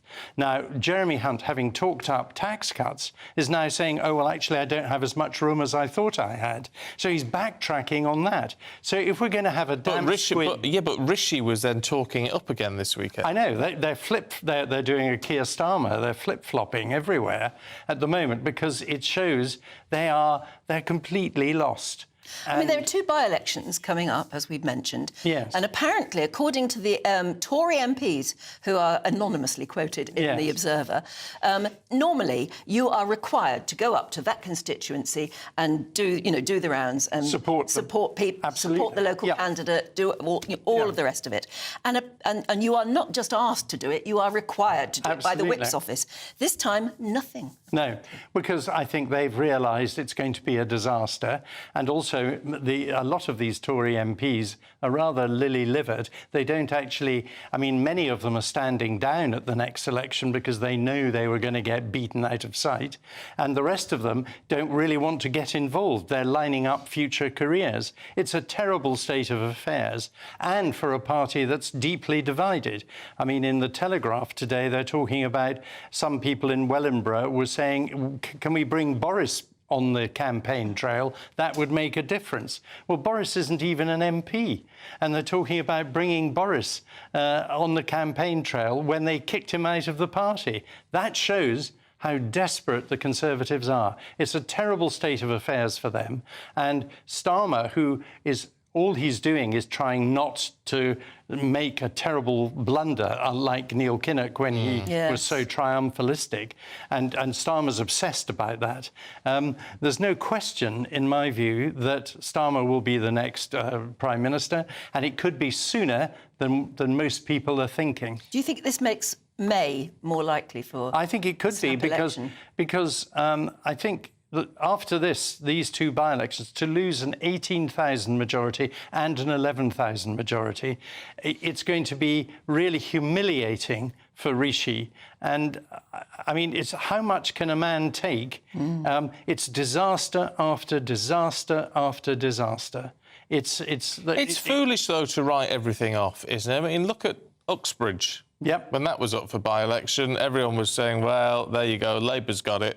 And in the end, they didn't. No, that was because of you, Les, and that's fair enough. Of course, there are exceptions, and by-elections are always, you have to take with a little pinch of salt. But it'll also be interesting to see how the Reform Party do in both these. In the last two by-elections, the majority that the Labour Party got was exactly the same number as those voting for Reform. And those were natural Conservative voters switching to Reform because they've lost faith in the Conservative Party, which doesn't look very Conservative these days anyway. So they could seriously disrupt They could disrupt this again. I don't think they're going to win many seats in the general election, but they're going to cause a lot of harm to the Conservative Party. And why on earth Rishi and Richard Tice are not talking about some kind of pact is beyond me. OK. Piers, good to see you. Thank you very much indeed. Well, because those by-elections are this week, we need to tell you the full list of candidates. And standing for Kingswood, you've got Sam Bromley for the Conservatives, Andrew Brown for the Lib Dems, Damien Egan for Labour, Lorraine Francis for the Green Party, Rupert Lowe for Reform, and Nicholas Wood for UKIP. Well, the candidates standing for Wellingborough are Anna Savage-Gunn, the Liberal Democrat, Ben Habib for Reform UK, Helen Harrison for the Conservatives, Jen Kitchen for Labour, Will Morris for the Green Party, and Kevin Watts, who's an independent. Right, it's 7:17. Let's go to the Middle East now. And our Foreign Secretary, Lord David Cameron, has revealed that he is deeply concerned by Israel's latest plan to launch a ground invasion of Rafah. Well, the Israeli Prime Minister has ordered his troops to prepare a plan to evacuate the city in preparation for a military offensive. Well, as we were wondering earlier, if they are evacuated, where do they go? The defence editor for the Evening Standard, Robert Fox, joins us. I mean, this is appalling because you can't think where they could go. And Netanyahu has no answer to that. And this is the problem. You can see what Cameron is doing, and I'm not quite sure, in view of what Piers was saying, how much he is in sync with his Prime Minister about this. They're desperate to get some kind of talking going, which they seem through the Qataris, of course, because the Qataris hold the link to Hamas, and Hamas's political and financial base is in Doha. They want to get a ceasefire. Netanyahu says, well, it's going to be over. We can't have a ceasefire because you'll want us to stop altogether at that point. The other thing that Netanyahu doesn't want a ceasefire about is because of the hostages. Netanyahu is in deep trouble over because he's still well, they've lost so many now. Yes, they have, haven't they? And there's now a hostage party in Israeli politics, and very vociferous and demonstrative, holding demonstrations that they are too.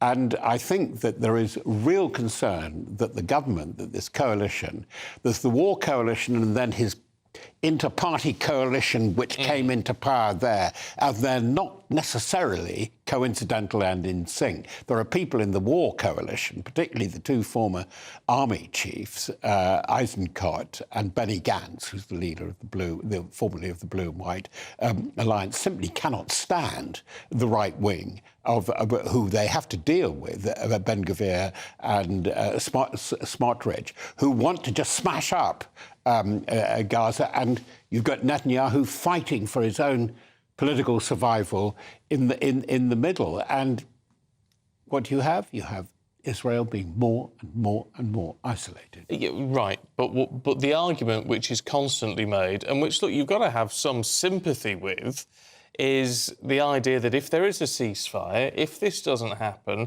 then Hamas simply regroups and this all happens all over again. So how do you even begin to square that circle? Well, you can't square that circle, and it shows how remote we are from it. They're not going to destroy Hamas. I'm saying that to you straight out. Not even they may destroy some of the fighting elements. To the ground. Hamas it is so spread. The spores are so spread. They're very strong in Lebanon. What this has done, curiously, has made them more powerful, yet more powerful on the West Bank. Throughout the Gulf region, you cannot destroy Hamas, and this is the thing that it's very difficult to deal with. It's very interesting if you look at the Hamas terms for beginning talks. And one thing that they pitch for all the time is that they want Marwan Barghouti, who's under in imprisonment for life, to come out, because here's the brains that could be the negotiator. Some see him almost as a sort of Jomo Kenyatta or Nelson Mandela figure. But it is so interesting that there is this element in the political hierarchy and the military hierarchy of Israel that does not want to talk to this particular man. And the outside world and the Americans, I would think even you will find Republicans, dare I say it, who are saying, look, you got to talk, because otherwise you're condemning us to perpetual war. And look, it's hitting the seaways where over 25% of global commercial maritime traffic is going, because it's affecting the Mediterranean now. You can't see an end to it, really. We haven't talked about Russia either. No, that's a whole other kettle of fish, isn't it? OK, for now, thanks very much indeed, Robert. 21 minutes past 7. Let's find out what the weather's doing in your particular place.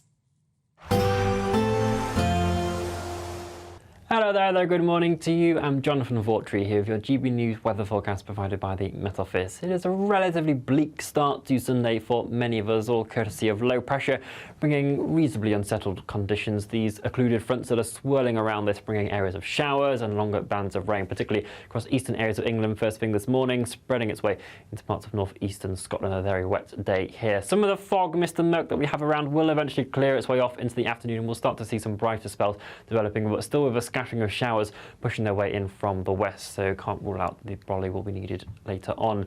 Temperatures generally around 7 to 11 degrees Celsius, which is pretty much where we'd expect them to be for this time of the year.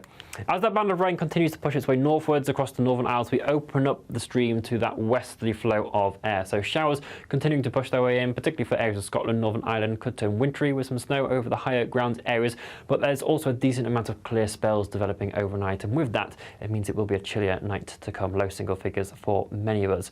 But with those clear spells, there'll also be a decent amount of sunshine to kick off Monday morning as well, particularly if you are further towards the east, generally staying drier with some fair weather cloud into the afternoon. The showers will always be most frequent and heaviest further towards the north and west, again wintry over the hills into the daytime. A slightly fresher feeling day, temperatures around 6 to 10 degrees Celsius. Do enjoy the sunnier spells when you get them, because things will remain fairly changeable with further rain on the cards throughout the rest of the week. Bye-bye. Jonathan, thank you. Now, there's still time for you to grab a chance to win £18,000 in cash in our Great British Giveaway. Here are all the details you need. This is your chance to win £18,000 cash in our very latest Great British Giveaway. Cash to spend on anything you like. That's like having an extra £1,500 in your bank account each month for a whole year. What would you use that for? Well, congratulations, you've won £10,000. Oh my God, that's unbelievable. That's brilliant news. For another chance to win £18,000 in tax-free cash, text GBWIN to 84902. Text costs £2 plus one standard network rate message. Or post your name and number to GB02 PO Box 8690, Derby DE1 9TT. UK only. Entrance must be 18 or over. Lines close at 5 p.m. on Friday, the 23rd of February. Good luck.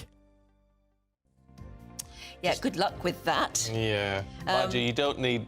Well, money's lovely, isn't it? But you don't need money to be happy. Sue says, my best friend of 30 years and wife of 25 years is my rock and only place I ever go. That's lovely. Thank you. It's lovely to hear your stories, and from where you're watching us too. Tracy is in the Netherlands watching us, and she said, in January 2023, I became very dangerously ill, and it's been a long and hard battle back to anything resembling normality. Throughout it all, my husband has been there for me. He has been my voice when I had none, either figuratively nor literally. So not only has it been your rock, it's been your voice. I think that's lovely. We're talking about rocks because Camilla is being lauded, really, as King Charles's rock. And that's rather wonderful that he's got her. However, it doesn't have to be a person. Jean says, my rock is my cat.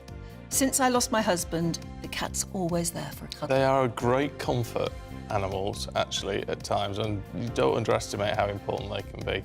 But it's a lovely fit. Oh, honestly, I could blub for you this morning thinking about it all. I've had some lovely messages on WhatsApp. Oh, good. Scott in Northampton says, this week I'll be approaching my local council to begin proceedings for the lady I care for and I to become civil partners. She is my rock. Oh. I'll bet you're hers as well. Yeah. Oh, well, good luck with that. Well, if you... The council, what's it going to take? About a month, 6 weeks from that point until you can do the deed. Good luck with that. Oh, thinking of you. Yeah. Now, here's a question, which I think I know the answer to. Would you want nuclear waste in your backyard? I doubt it, but one UK community is facing that very scenario. We'll bring you that story in a couple of moments' time. In the GB Newsroom, we bring you the news as it happens. With our team of dedicated journalists across the UK, we're ready to give you accurate reporting every day. When the news breaks, we'll be there with bulletins on GB News, the People's Channel, Britain's news channel. Lee Anderson's Real World Fridays from 7 p.m. Dr. Jane Jones, who's the clinical lead for Care After Combat. Yeah. Jane, thanks for coming. And just tell me a little bit about your organisation. What do you do?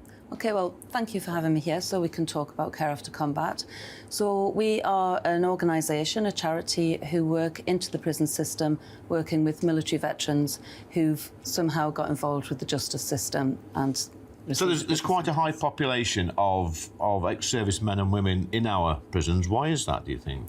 So 2014, the government did a review of who was resident in UK prisons, and what they found were that military veterans are the highest occupational group, and this obviously raises some concerns. Yeah.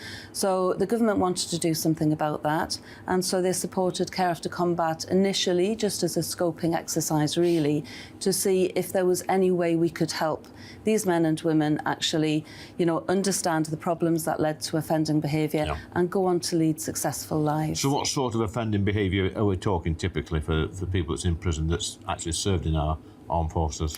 Primarily, it's violence. Yeah. So that is the highest offence that we work with. Okay. But of course, the military, as with everybody else, it's the full range of offending behaviour. OK, so we're in a pub, Jane, Dr. Jane, and I guess for some people, you know, the odd tip of alcohol is good, a bit of fun of a weekend, relax, let your hair down. But for some people, alcohol is not always their best friend, and I guess that plays a part in some of your veterans that end up inside. Absolutely. So, speaking from my own experience, a good 2/3 of the people I work with have some kind of mental health problem or mental health difficulty, struggling to either adapt into civilian life or with some of the traumas they've experienced during service. People might self-medicate with alcohol to manage some of those thoughts and feelings. Your weekend starts here with Friday Night Live with me, Mark Dolan, 8 till 9 on GB News. Big stories, big guests and big laughs as we get you ready for a cracking weekend.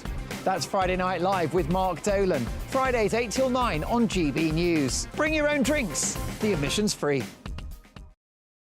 Have a great Saturday night with me, Leo Curse, on the Saturday Night Showdown. It's a crazy world out there, so come and make fun of it with me, my panel of comedians, and a couple of people who actually know what they're talking about. The Saturday Night Showdown is your front row ticket to the clown show every Saturday, only on GB News, the People's Channel, Britain's news channel.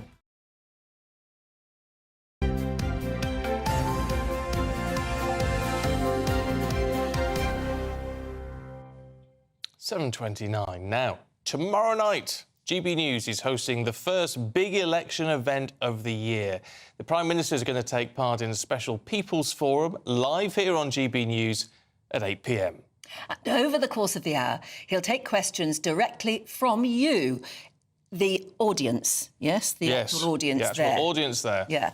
Plus, there's going to be a special edition of Dubes & Co. from 6 p.m, and then you can catch full analysis of everything afterwards at 9 o'clock too. So it's a busy night here on GB News tomorrow night. There's only one channel to watch, that's us. Yeah, absolutely. So loads of people getting in touch, actually, on Twitter saying, well, I bet he gets the questions in advance.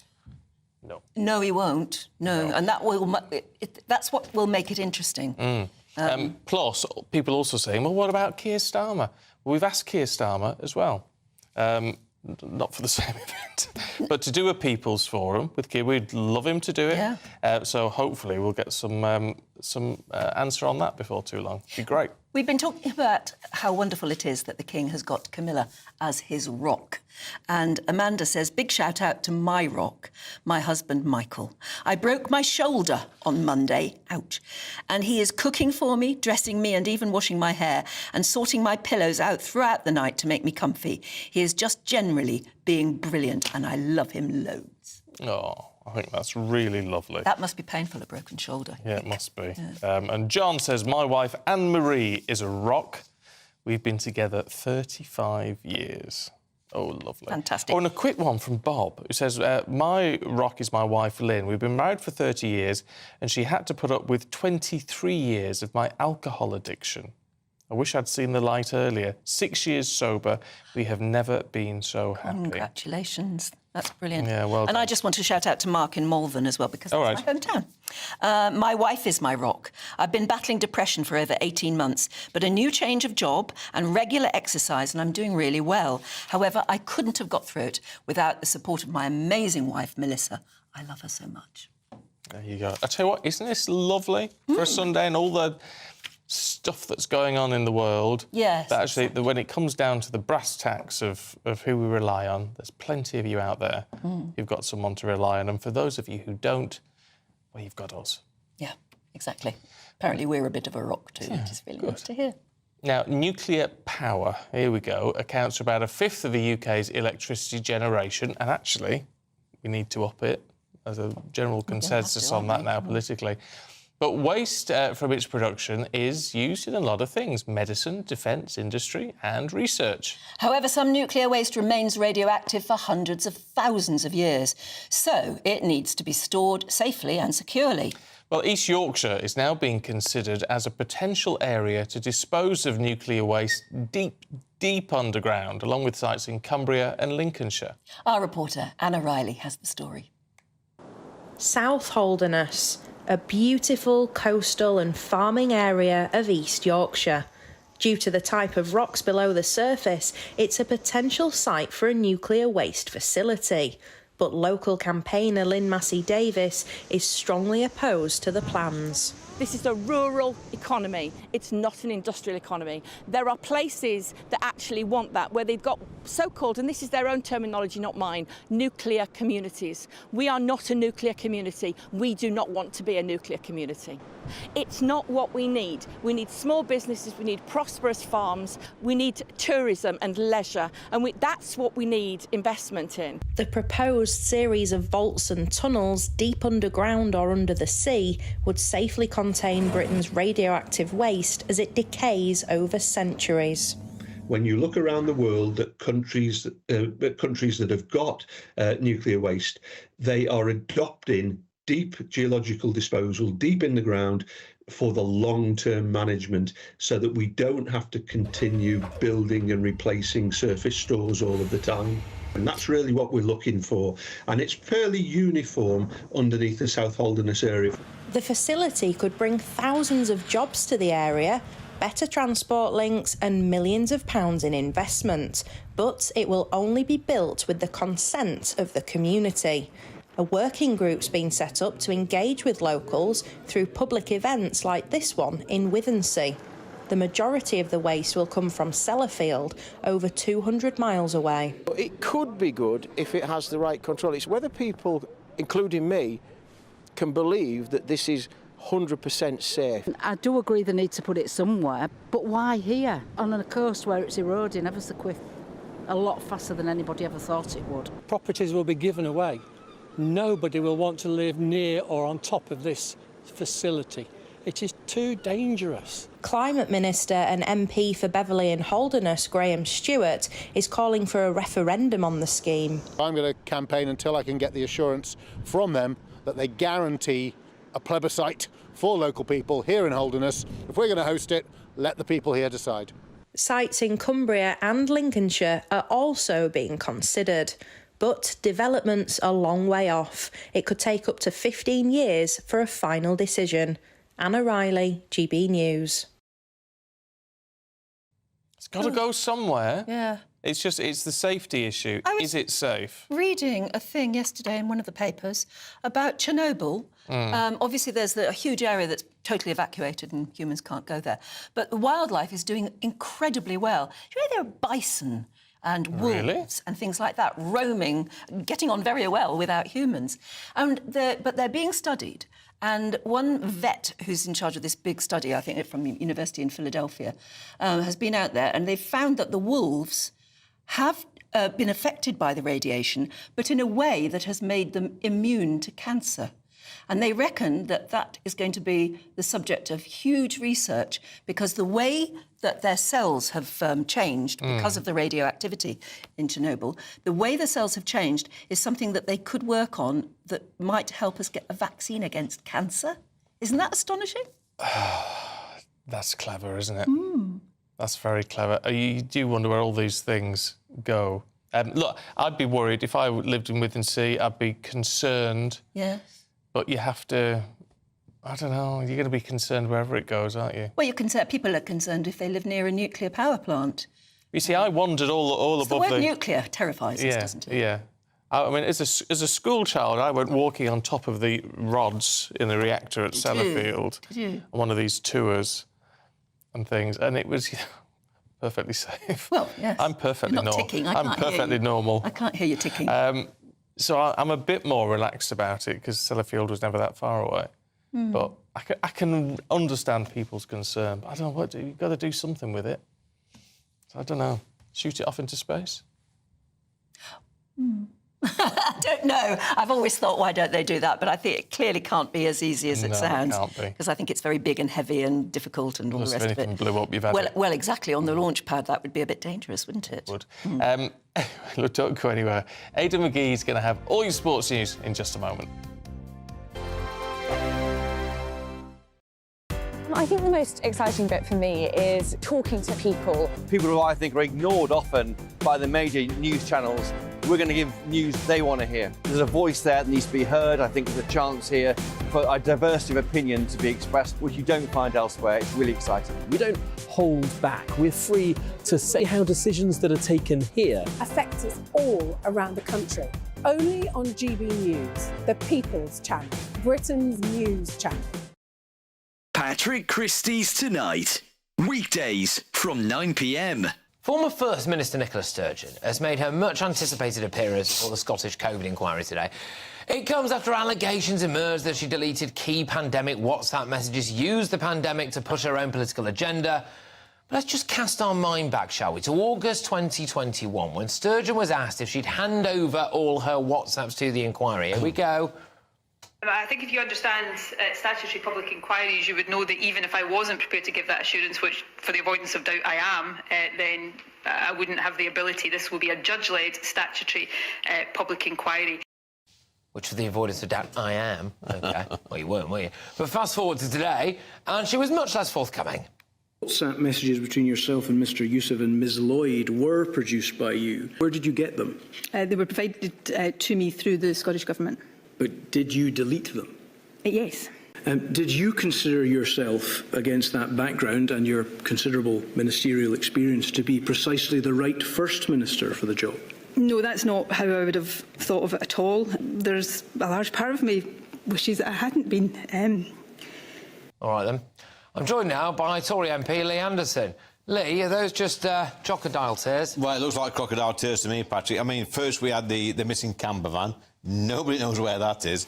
Now we've got this nonsense. We've got these burner phones, dodgy £5 phones from wherever they bought them from, WhatsApp messages going missing. It all looks a little bit dodgy to me. I mean, she's bleating on there, she's crying on screen. This is not cutting no ice. You know, it's crocodile tears. It makes you wonder what the SNPs are all about, Patrick. It looks... I mean, the people that have burner phones, let's be clear, people that have these dodgy phones where you can't trace them and disappearing WhatsApp messages, these are normally criminals, these are drug dealers. And you know what? These SNPs are no better than criminals.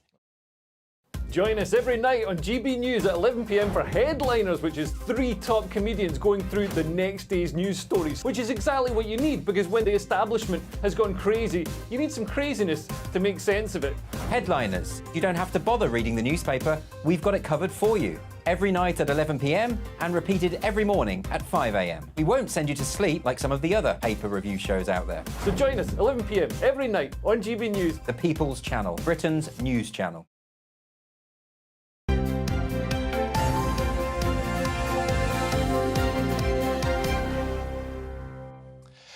Time to have a look at all the sport at 7:40 with Aidan McGee. Good morning to you. Good morning to you both again. Can we have a look at Man City versus Everton?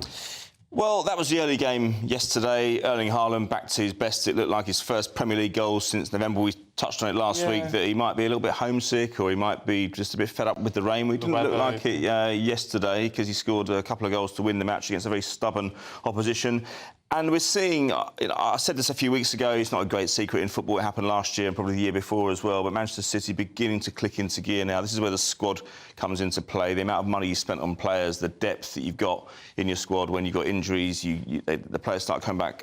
Kevin De Bruyne, for example, is another one of their star players, and they swatted Everton aside quite comfortably. How did Foden get on? Yeah, Foden was good. He's somebody who, in the last couple of weeks, has been absolutely outstanding, and I think he's going to be a key player for England in the summer.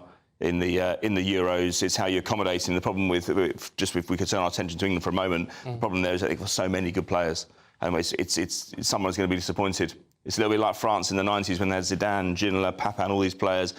There are only so many places on the pitch and there had to be sacrifices. Then that requires a ruthless manager, which is what Gareth Southgate is going to have to be. But yeah, Man City, second in the table, 2 points behind Liverpool. They have a game in hand and, as I say, beginning to look ominous. Yeah. And dangerous to their opponents as well. So Liverpool back on top after the Burnley match? Yes, that's right. It's interesting. We spoke about blue cards yesterday. There were lots of yellow cards yesterday in the match, and Jurgen Klopp said afterwards that if the blue card had been available to the referee, it would have turned into the Wild West out there. It was that chaotic. But yeah, they won 2-1. Top of the league, they had a big disappointment last week, losing at Arsenal so comprehensively 3-1, and they're narrowly ahead at the moment, 2 points. Lots of games to play, and you know what? You look at that table, it looks quite congested at the top there, but at least from a sporting point of view, we've got a title race. Nobody is running away with it. It's not the usual two. Arsenal are in there, Tottenham are in there, Aston Villa are playing against Manchester United today. They have a wretched record at home against Manchester United. But if they can put that right, they're right back in the mix as well. And that's what we want to see. We want to see competition. We don't want to see teams being owned by nation states, loading debt on their clubs, spending tens and hundreds of millions of pounds, sometimes up to £1 billion on players to just win the thing every year. Now, it could still turn out that Man City win it again, but it'd be nice to see Liverpool right in there, Arsenal and all the other clubs, because if the Premier League's meant to be the most competitive league in the world, it has to show it. Yeah. Before we run out of time, what are the matches tonight? We've got matches this afternoon. West Ham versus Arsenal at 2 o'clock. So Arsenal need to show their mettle going over to the London Stadium there. It was one of the grounds last season where they not capitulated, but they were 2-0 up and they drew 2-2 and it lost them ground in the league. So we'll see what they're made of today. They were great last week against Liverpool. And as I say, Villa at home to Manchester United at 4:30. Villa shouldn't be anywhere near the top of that table, but their manager is truly outstanding and he's getting the best out of those players, and long may it continue. It's nice to hear. And then very finally, snooker. Yeah, Ronnie O'Sullivan, he's out of the Welsh Open next week. He's pulled out. He doesn't fancy Llandudno in February, some might say, but then he's clarified it yesterday by saying actually it's an issue with mental health. And he gave a quote yesterday: "It's hard to explain, but for years I've suffered from stage fright brought on by anxiety." Oh. So he's just won the Masters. He's obviously 7-time world title. He goes on to say, "It's not something I can predict nor control, but I try to manage it as best I can. I'm sorry to everyone who bought tickets." Bit of a troubled soul, isn't it? No. You don't. Well, he has spoken about it before, but then it's funny because he looked imperious in these tournaments and looking great, but obviously there was a little bit of an internal struggle. You think that everything must be fabulous. Yes, I know. Clearly, you not never the know. case. No. Aidan, thanks very much indeed. Don't go anywhere. Paper's heading away in just a moment.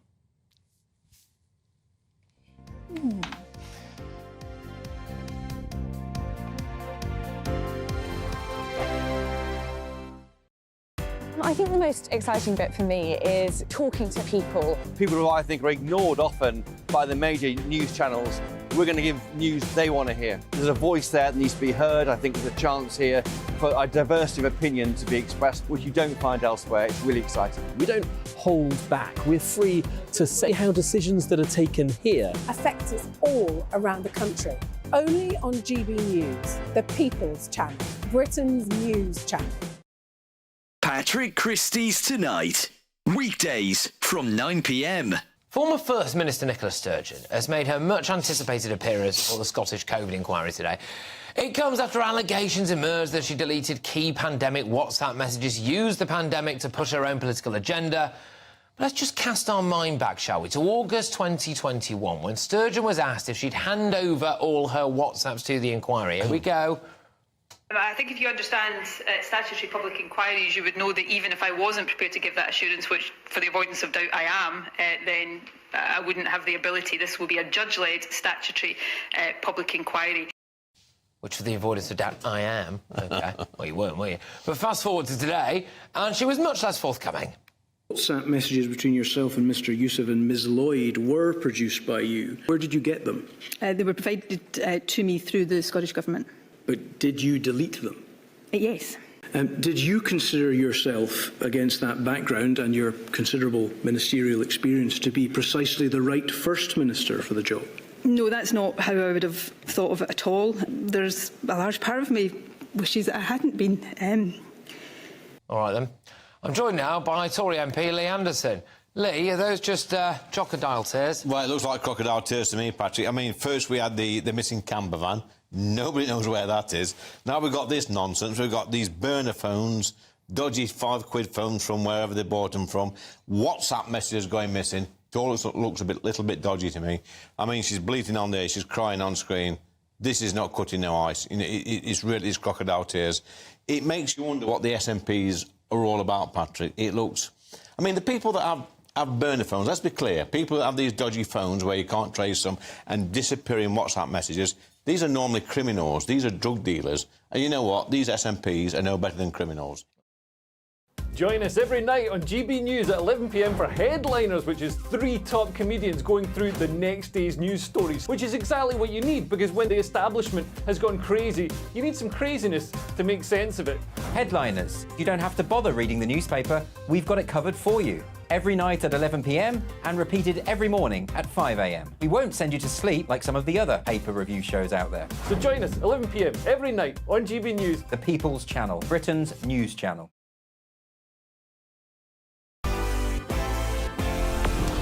Hi, Rishi here.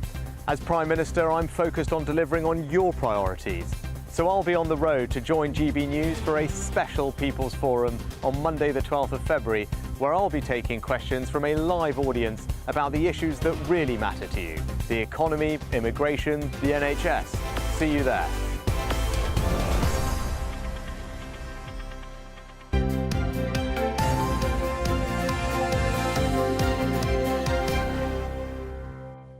All right, let's have a quick look at what's in the papers this morning with Fraser Myers and Candice Holdsworth. Good to see you both. Fraser, can we have a look at the Sunday Telegraph?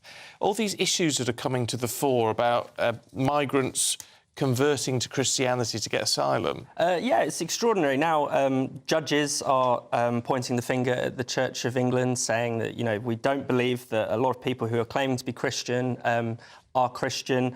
It's interesting, the Church is in complete denial.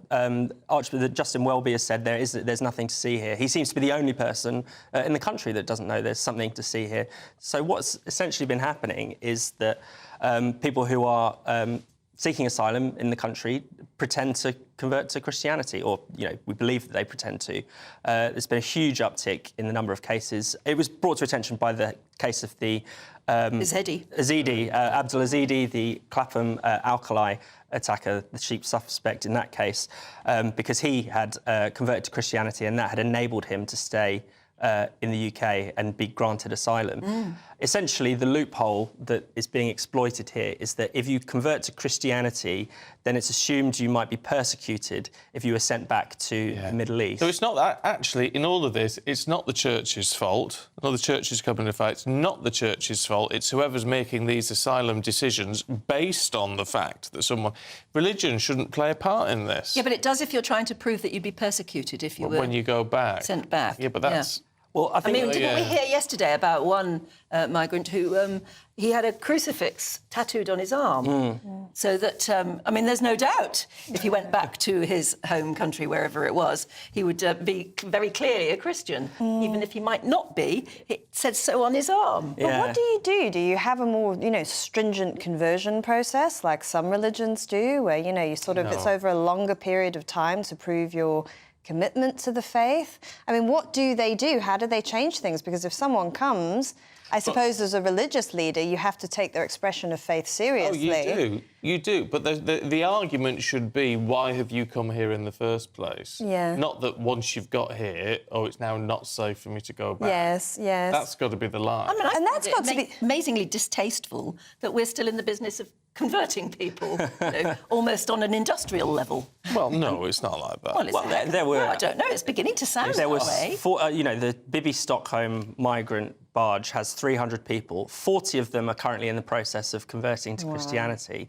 And so it's not actually... And also the other thing is not just that, you know, the Church obviously has every right to welcome whoever it pleases, but members of the clergy are also, at a lot of the Home Office hearings, they're making representations on behalf of these people, saying, no, they really are good Christians. And actually, the Telegraph highlights a case of someone who'd basically had only one conversation with a priest in broken English, and yet the priest is vouching for this person as if they really know them and can, you know... Well, there needs to be more care. I think, and there's a church document that dates from around 2017 around this, and it basically, you know, it's a kind of church policy to say you should advocate on behalf of asylum seekers and things like that. I mean, obviously, we do want the church to do good things for people who are seeking a better life in this country. We expect them to help them out and to integrate them into the community. But there's something slightly different, I think, about essentially playing a role in the legal process. Yeah. Yes. Well, look, I think there's a lot of truth behind that. Candice, can we change tack entirely? Because after all that, my brain is a fog. Do I need a psychic spring clean? I absolutely love this story. So this is in the Sunday Times, the writer Laura Pullman. She had what is called a spiritual spring clean. Right. So she went to see a psychic who's apparently been personally recommended by Gwyneth Paltrow, you know, the founder of Goop. Who is the goddess of everything. Yes.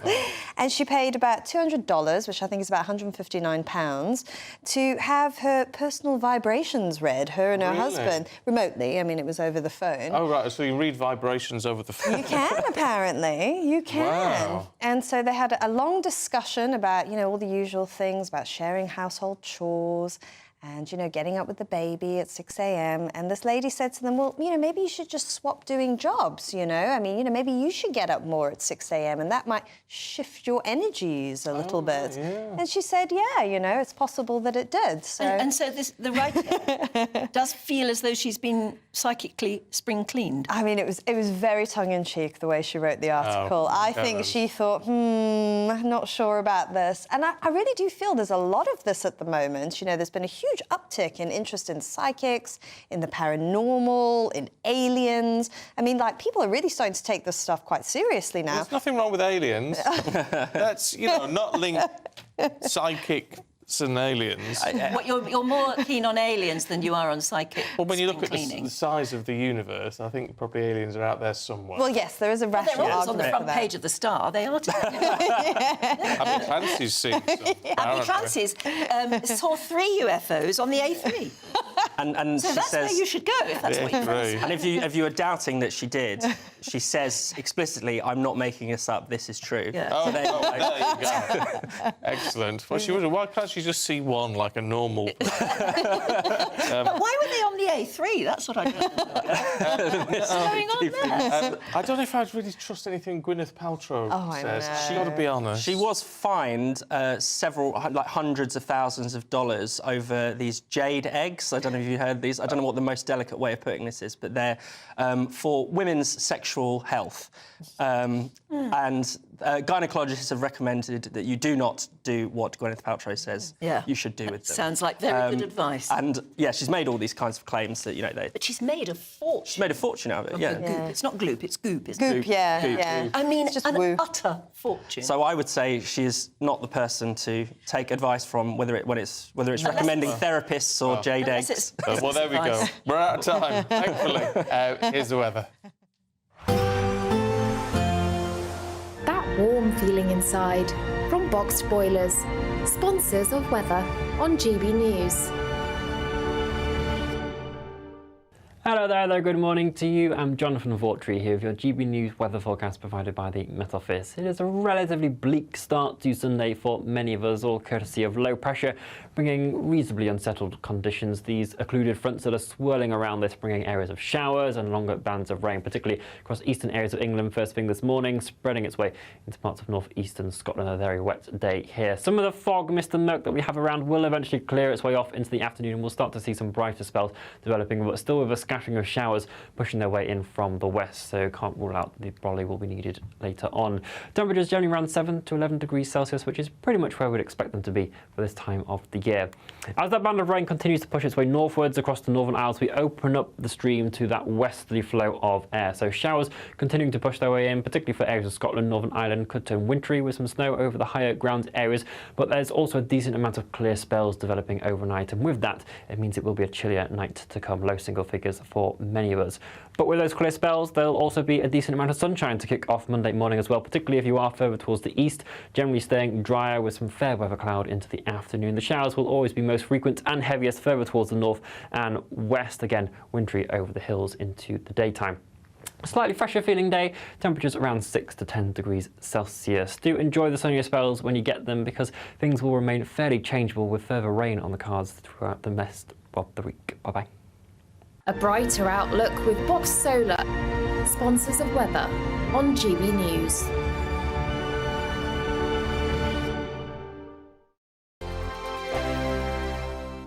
I'm Andrew Doyle. Join me at 7 o'clock every Sunday night for Free Speech Nation, the show where I tackle the week's biggest stories in politics and current affairs with the help of my 2 comedian panellists and a variety of special guests. Free Speech Nation, Sunday nights from 7 on GB News, the People's Channel, Britain's news channel. In the GB Newsroom, we bring you the news as it happens. With our team of dedicated journalists across the UK, we're ready to give you accurate reporting every day.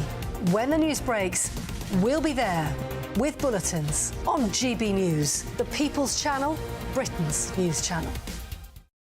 Patrick Christies Tonight, weekdays from 9 p.m. Ken, do you find the Union flag, the Union Jack, divisive?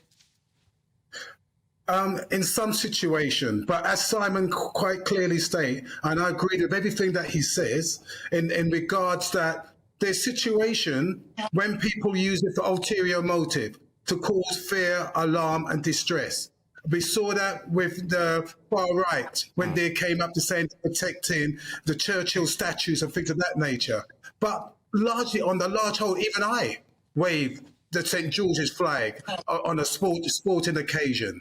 And I don't see anything wrong in raising the Union Jack or the St. George's flag so long as the intention is correct. And as he says, Mr. Brockhurst, he served for the country and he should have every right to be proud of what he's done and the way that he wants to display it.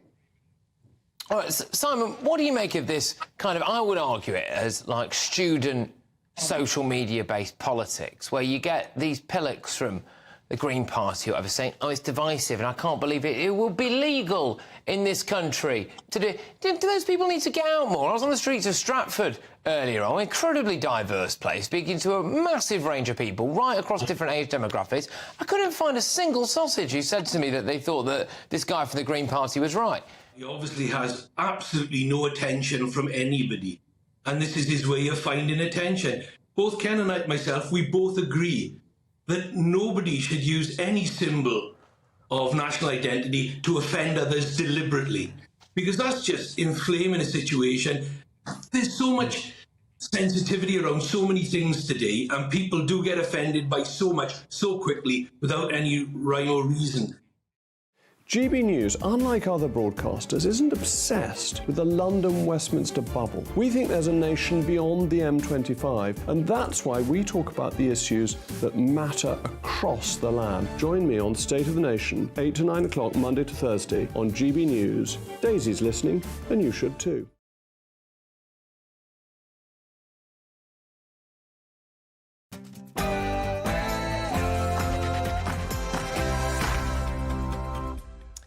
Good morning to you. It's 8 o'clock on Sunday, the 11th of February. Today, the King's thanks to the nation as he writes of the heartfelt outpouring of support after his cancer diagnosis.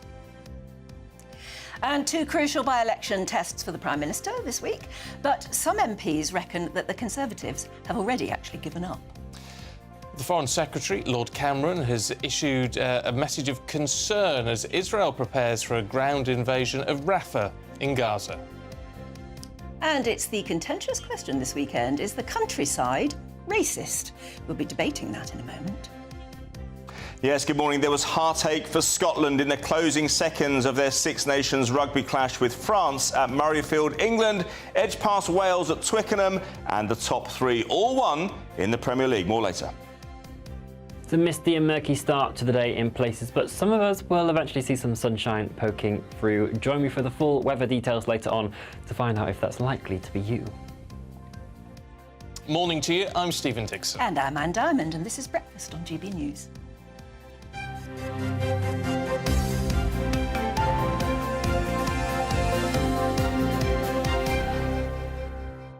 Now, we've been talking about your rock today, and that's because it's in the Sun on Sunday, I think, isn't it, where they've described the Queen as the King's rock, especially through what he's going through at the moment. And we're just saying... lucky to have her. Yeah, and what a lovely thing, the fact we talk about the Queen in that way now, after all she's been Especially through. in the Sun, when you think a few years ago they weren't so kind. No, they weren't. So we've just been saying how nice it is and who is your rock. Yeah, and we've had lots of wonderful husband and wife rocks, but we've also had lots of cat rocks. Yeah, and dog rocks. Yeah, well, John says, this is my rock, Bobby. Oh, that's Bobby. a beautiful picture. Beautiful.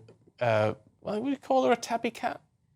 Don't know. No, that's not a tabby. No, I don't know. It's that patchy. It's a patchy cat. OK.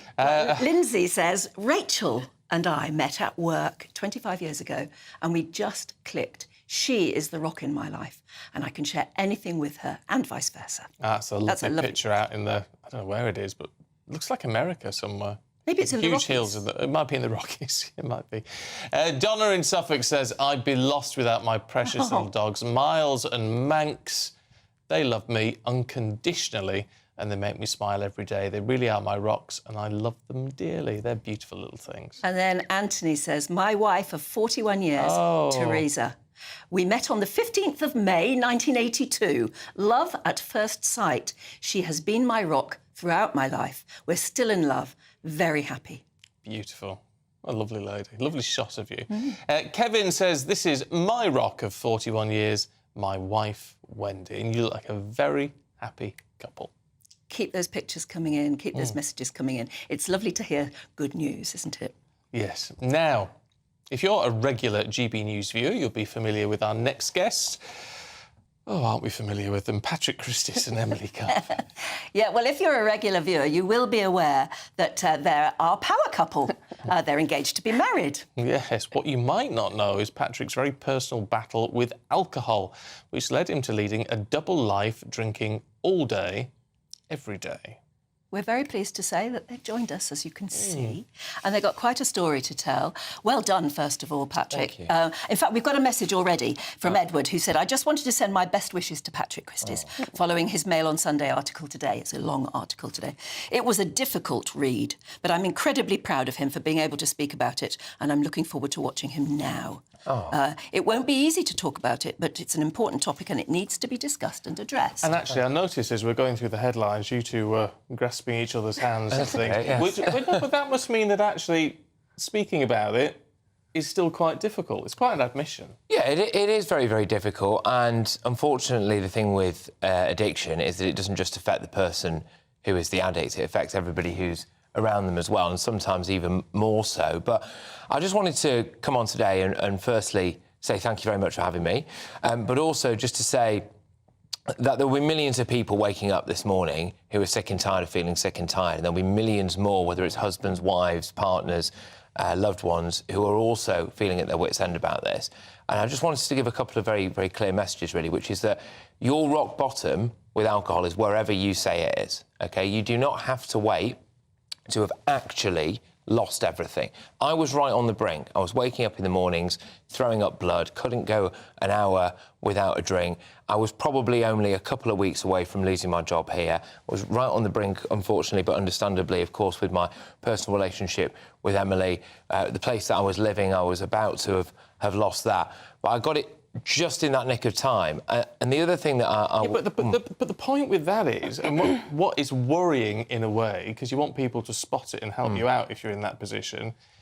I mean, heck, I saw you in the office quite a lot during that time. Would never have known. Yeah, you become incredibly good at hiding things. And when there is so much riding on it, which is that if I get caught now, I'm going to lose everything because I'll get sacked and there'll be all the shame associated with that. It's incredible what you're capable of doing. Just quickly, the other thing I wanted to say was that you can recover from this thing, all right? So I will always be an addict and I will always have to manage that, but I have the tools in place now to be able to deal with that. And there's only one thing in life that I can't do now, and that's drink. I can do everything else. I can go to weddings, I can go to parties, I can go on holiday, I can do all of that. And you know what? When I was drinking, I wasn't doing any of that stuff anyway, and I wasn't enjoying it. I was just going to say, how about, because I've heard this, because, I haven't had a drink for 20 years. What about the people who say to you, and I bet you get it a lot, can't you just have one? Well, the thing is, I don't want one. It's something that Emily and I discuss quite a lot, which is that, it would be nice occasionally to, especially if you're on holiday and you've got a nice meal in front of you, you think, I'll have a glass of wine. But you become very quick at compartmentalising that and playing the tape forward. So I play the tape forward. Do I have one glass of wine? Well, no. I have the bottle, and then I drink the bar, and then I burn my life. Well, that's what I was going to say. When you read the article, I can't get over how much you drank. Early in the morning, before work, bottles and bottles of wine, not just a drink here and a drink there. I don't understand why you weren't falling around. Well, I know. I mean, you become incredibly tolerant to it all, naturally as well. But, yeah, for me, it was a situation, and a lot of alcoholics will tell you this, which is that when you first wake up, if you've been able to sleep much at all, you actually can't keep down food or even water sometimes until you've had a little bit of something, which I know sounds bonkers to everybody out there, but it is the case. And then you obviously get into that death spiral then, but there's no denying it. If I'd have carried on, I would be dead now. Yeah. Oh, Emily, from your perspective, I mean, I know he's hiding this from you as well, when you did know something was wrong, I mean, was there just pressure on the relationship anyway because of the secrets he was... Yeah, I think so. I think the thing is that when we started dating, I like to have a drink, I like to go out for a bottle of wine and things, so I was sort of used to you drinking a lot, but it was quite soon when I thought, actually, Patrick's drinking too much. This isn't just being in your 20s and having a few too many at the weekend. This is a bit of a problem. But of course, when you're starting a relationship, you want everything to be rosy, you want everything to be nice. And I think I thought naively that we could get through it together and that everything would be OK and that, Patrick would say, I'm going to cut down or, Yeah, and you always think you can cut down. Yeah, but it was beyond that. You couldn't, and you needed help, and that's where our families came into it and really helped you. Yeah, both parents got involved. Everyone put their foot down and were just like, this is too much, and you knew it was too much, and then got him straight into rehab, which was fantastic, and that was a really, really difficult time for everyone. I wasn't sure if he was going to be able to get through it. I wasn't sure if, we were going to get through it, but then actually you proved everyone wrong that you could actually do it. So much inner strength. Well, yeah, also as well, the love and support of those around me. Emily has been an absolute... We just did a segment on rocks then. I mean, I can't tell you how grateful I am to Emily, to my mum and dad, to my grandma and to Emily's parents as well. And the people at Alcoholics Anonymous who, when this country is full of people who spend their evenings sitting in dusty church halls and helping other people, and it is a remarkable thing. It's a remarkable thing. There is a problem, isn't there, in this country, and most people don't like to talk about it because most people don't get to your stage.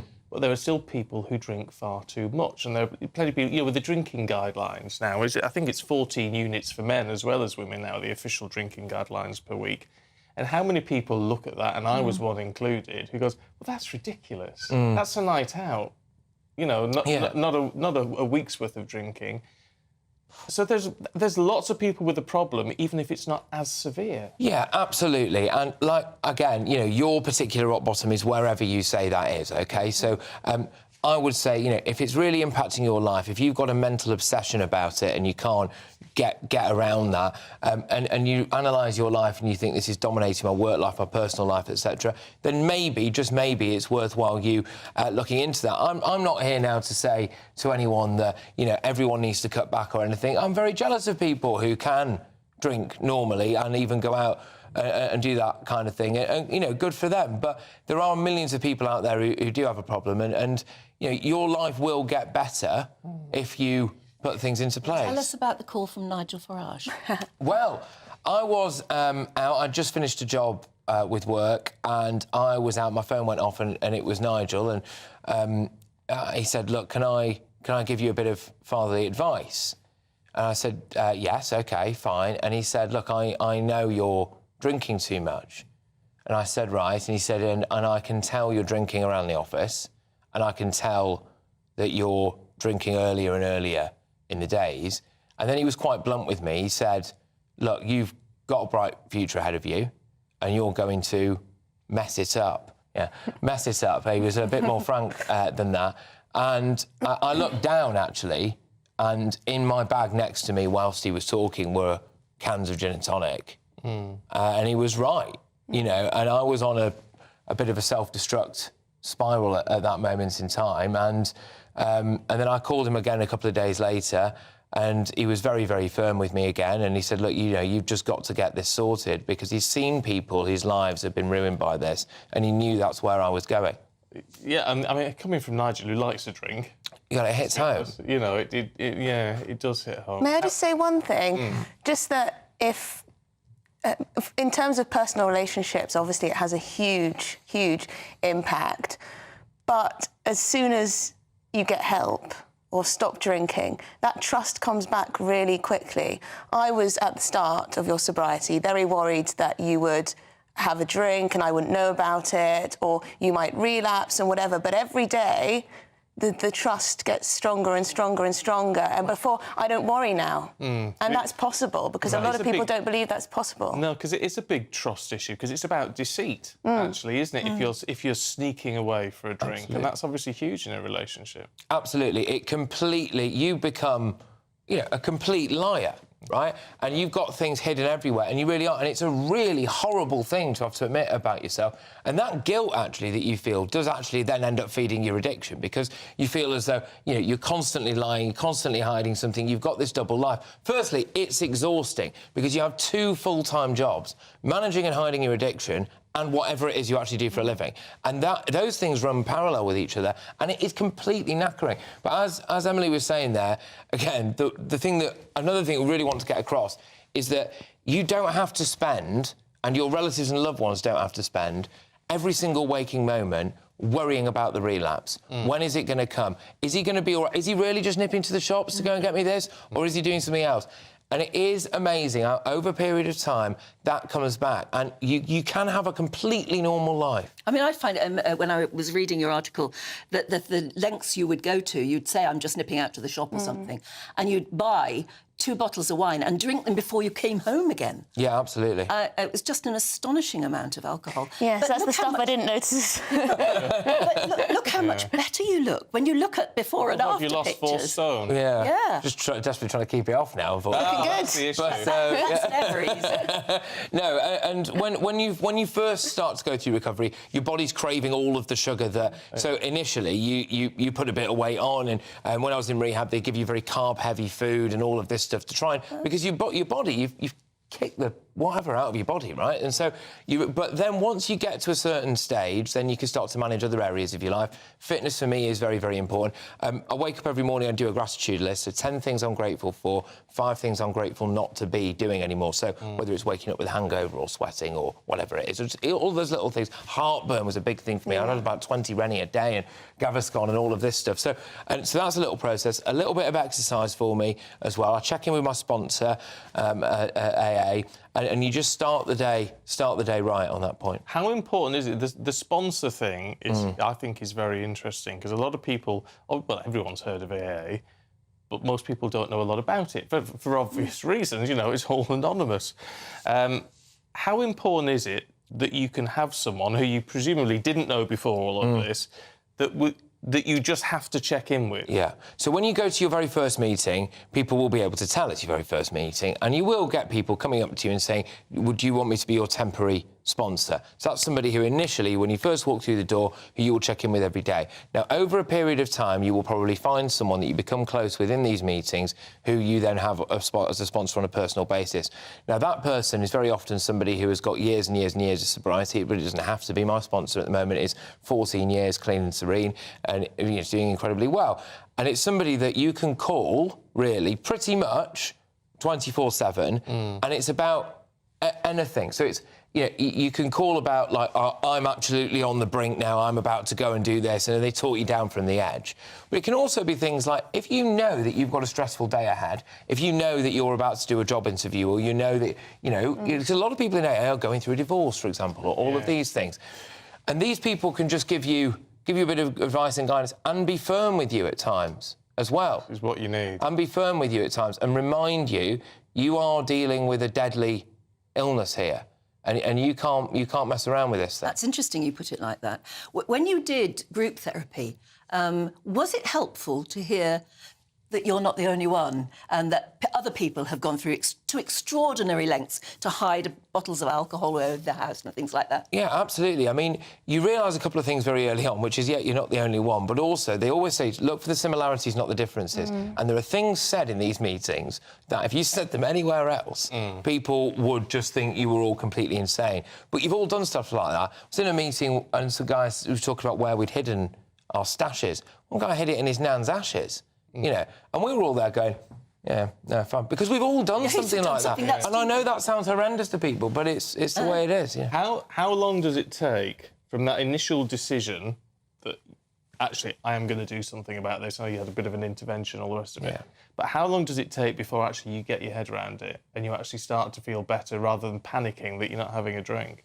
For me, there were a couple of very, very key things that as soon as I knew that I was going to be able to come back to work, and I'm very, very grateful to our CEO here, Angelos, who made that very clear to me early on, and also as well for me, the support of Emily and our family. And once I kind of knew that I could have some kind of normality back once I've got this sorted, but I'll be honest with you, it actually became very easy for me because I had a straight choice between either being sober and continuing to live, and then having at least the opportunity to build back anything, or just dying. And when you look at it in black and white terms like that, actually, you know, anything is preferable, because an alcoholic death is a horrible way to die. Yeah. Well, look, all strength to you. Well, thank you. Onwards and upwards. As well. Yeah, well, it's interesting that we've been talking about somebody having a rock. Yes. You have been, Emily. That's you're my rock now. Well, vice versa. I don't know if it's a great article in the Mail on Sunday, but I don't know if you've seen what they've done with you online. Oh no! Oh Before and an after picture. And you can swipe it with your finger, and he turns from Patrick to Patrick now. That's what the booze does. Just bloats you. Yeah. I know. Empty calories. Yes. Empty calories. Yes. See? Although the way I'm sat on this sofa now, I'm looking at myself. You're trim. Shut up. Yes, don't show off. Look, good to see you. And thank you for the opportunity. Thank you. Thank you. And by the way, of course, if you're concerned about you or your loved one's drinking habits, speak to a GP or call Alcoholics Anonymous, AA, 0800 9177 650. Calls are free from landlines and mobiles, and if you want any more info, it'll be on the GB News website. Yeah, and it's just that often it's the first step. And if you can talk to them, and who knows where it's going to take you. So it's definitely worth doing if you've got a problem that you're worried about. Now, let's see what the weather's going to do for you. Here's Jonathan. Hello there, good morning to you. I'm Jonathan Vaughtry here with your GB News weather forecast provided by the Met Office. It is a relatively bleak start to Sunday for many of us, all courtesy of low pressure, bringing reasonably unsettled conditions. These occluded fronts that are swirling around this, bringing areas of showers and longer bands of rain, particularly across eastern areas of England first thing this morning, spreading its way into parts of northeastern Scotland. A very wet day here. Some of the fog, mist and murk that we have around will eventually clear its way off into the afternoon, and we'll start to see some brighter spells developing, but still with a scattering of showers pushing their way in from the west, so can't rule out the brolly will be needed later on. Temperatures generally around 7 to 11 degrees Celsius, which is pretty much where we'd expect them to be for this time of the year. As that band of rain continues to push its way northwards across the Northern Isles, we open up the stream to that westerly flow of air, so showers continuing to push their way in, particularly for areas of Scotland. Northern Ireland could turn wintry with some snow over the higher ground areas, but there's also a decent amount of clear spells developing overnight, and with that it means it will be a chillier night to come, low single figures for many of us. But with those clear spells, there'll also be a decent amount of sunshine to kick off Monday morning as well, particularly if you are further towards the east, generally staying drier with some fair weather cloud into the afternoon. The showers will always be most frequent and heaviest further towards the north and west, again wintry over the hills into the daytime. A slightly fresher feeling day, temperatures around 6 to 10 degrees Celsius. Do enjoy the sunnier spells when you get them, because things will remain fairly changeable with further rain on the cards throughout the rest of the week. Bye-bye. I can guarantee our inbox is going to be full of messages about Patrick and Emily there. I think it takes a lot of gumption, is the polite word I shall use, to be able to talk about a personal issue like that. But so important because so many people are affected in the same way, actually. Yeah, a lot of people overdo draw some it. strength from him. Yeah. Now, there's plenty of time still. Well, sometime, I mean, don't waste your time, if you want to win £18,000 cash in our Great British Giveaway. Here are the details you need. This is your chance to win £18,000 cash in our very latest Great British Giveaway. Cash to spend on anything you like. That's like having an extra £1,500 in your bank account each month for a whole year. What would you use that for? Well, congratulations, you've won £10,000. Oh my God, that's unbelievable. That's brilliant news. For another chance to win £18,000 in tax-free cash, text GBWIN to 84902. Text costs £2 plus one standard network rate message. Or post your name and number to GB02 PO Box 8690 Derby DE1 9TT. UK only. Entrance must be 18 or over. Lines close at 5 p.m. on Friday, the 23rd of February. Good luck. Good luck. Sorry, I'm doing this bit. Good luck. I'm still thinking about Patrick Christies. Yeah. I think a lot of people will be still thinking about that. Yeah, they will. Do stick with us. Oh, what were you No, gonna I was say? just going to say, Mary has been in touch about my husband, Jeff, who is her rock. We married in 1959. Ooh. After courting for 8 years. We lived at opposite ends of the country. I was in Yorkshire, he was in Gloucestershire. He cared for her through two and one hip replacements. So 2 for 1, I don't know. I'm at present facing the prospect of heart surgery, and the comfort is I know he will You have be been there. married a long time. Wow. And you courted for 8 years. 65 years? Yeah. Wow. That's brilliant. Wow. Brilliant. Well, that's brilliant. What's your secret? Yeah, I love it. Yeah, one being a rock, I suppose. Maybe you're both rocks to each other. Sure they are. Now, still to come, a group of charities this week caused to stir by suggesting the countryside is racist. We'll debate that next. 2024, a battleground year. The year the nation decides. As the parties gear up their campaigns for the next general election. Who will be left standing when the British people make one of the biggest decisions of their lives? Who will rise? And who will fall? Let's find out together. For every moment, the highs, the lows, the twists and turns. We'll be with you for every step of this journey. In 2024, GB News is Britain's election channel. Martin Daubney, weekdays from 3 p.m. Welcome to the show. Superb stuff, great footage. So you're right in the thick of it there. What's the mood on the ground? Well, I've left there now. I've actually now come to that EU Council summit that I was talking about. It's still pretty chaotic. The entire city of Brussels has been completely clogged with these tractors, sort of 3 abreast in most of the roads across the city. The people of Brussels aren't particularly happy. I mean, this is sort of reminiscent for some people of the Just Stop Oil protests, you know, people gluing themselves. People are unable to get to hospital appointments, and there's a lot of upset about the destruction that's happening on the streets of Brussels today.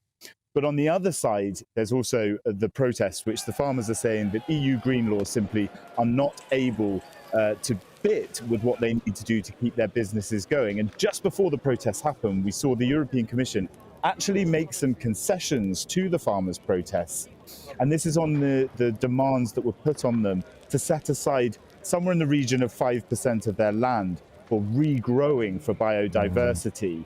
A lot of the farmers have said that's not possible, and the European Commission has said that they can delay that coming in. So they have won a small concession with these protests. And Jack, there's a feeling as well, a huge dissatisfaction that the European Union has managed to find 50 billion euros in aid to send to Ukraine, and yet farmers in particular are on the receiving end of net zero targets, taxation on diesel and endless red tape. So many farmers, Jack, saying they're measuring ditches to see if they have to drain them or not. There are minimum requirements on the width of battery hen enclosures, endless red tape. As Jeremy Clarkson pointed out in Clarkson's farm in Britain, they've simply had enough, and they're shouting, Ursula von der Leyen, we are here. I think the most exciting bit for me is talking to people. People who I think are ignored often by the major news channels we're going to give news they want to hear. There's a voice there that needs to be heard. I think there's a chance here for a diversity of opinion to be expressed, which you don't find elsewhere. It's really exciting. We don't hold back. We're free to say how decisions that are taken here affect us all around the country. Only on GB News, the People's Channel, Britain's news channel.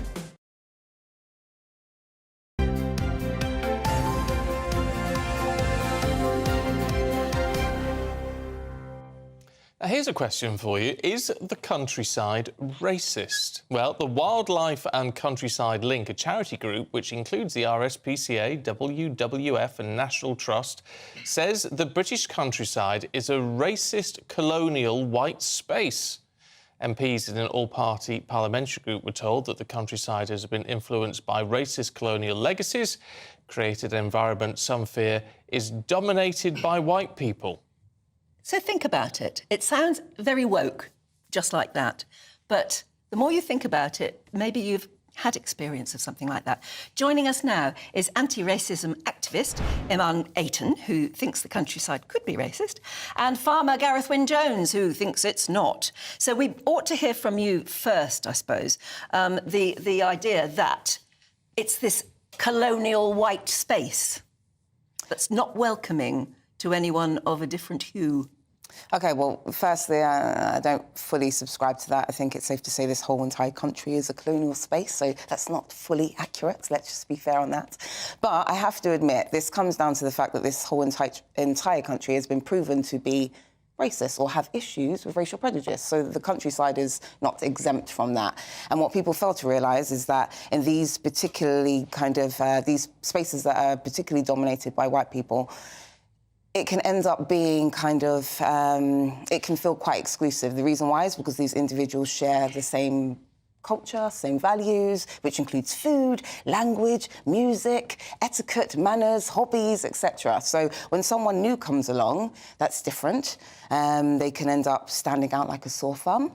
They can end up not potentially fitting in. And then they also have to contend with the racial prejudice that kind of lies within that area. So there's that interesting dynamic of not necessarily fitting in because you're different, and then also racial prejudice that we have in this country. But I wonder if that is feeding too much into it, in the sense, as a northerner. What do you mean? Well, because as a northerner, yeah, you know, someone new moves into the village, yes, or whatever, who's a southerner, for example, and it's very odd, yes, right? Exactly. Yeah, but.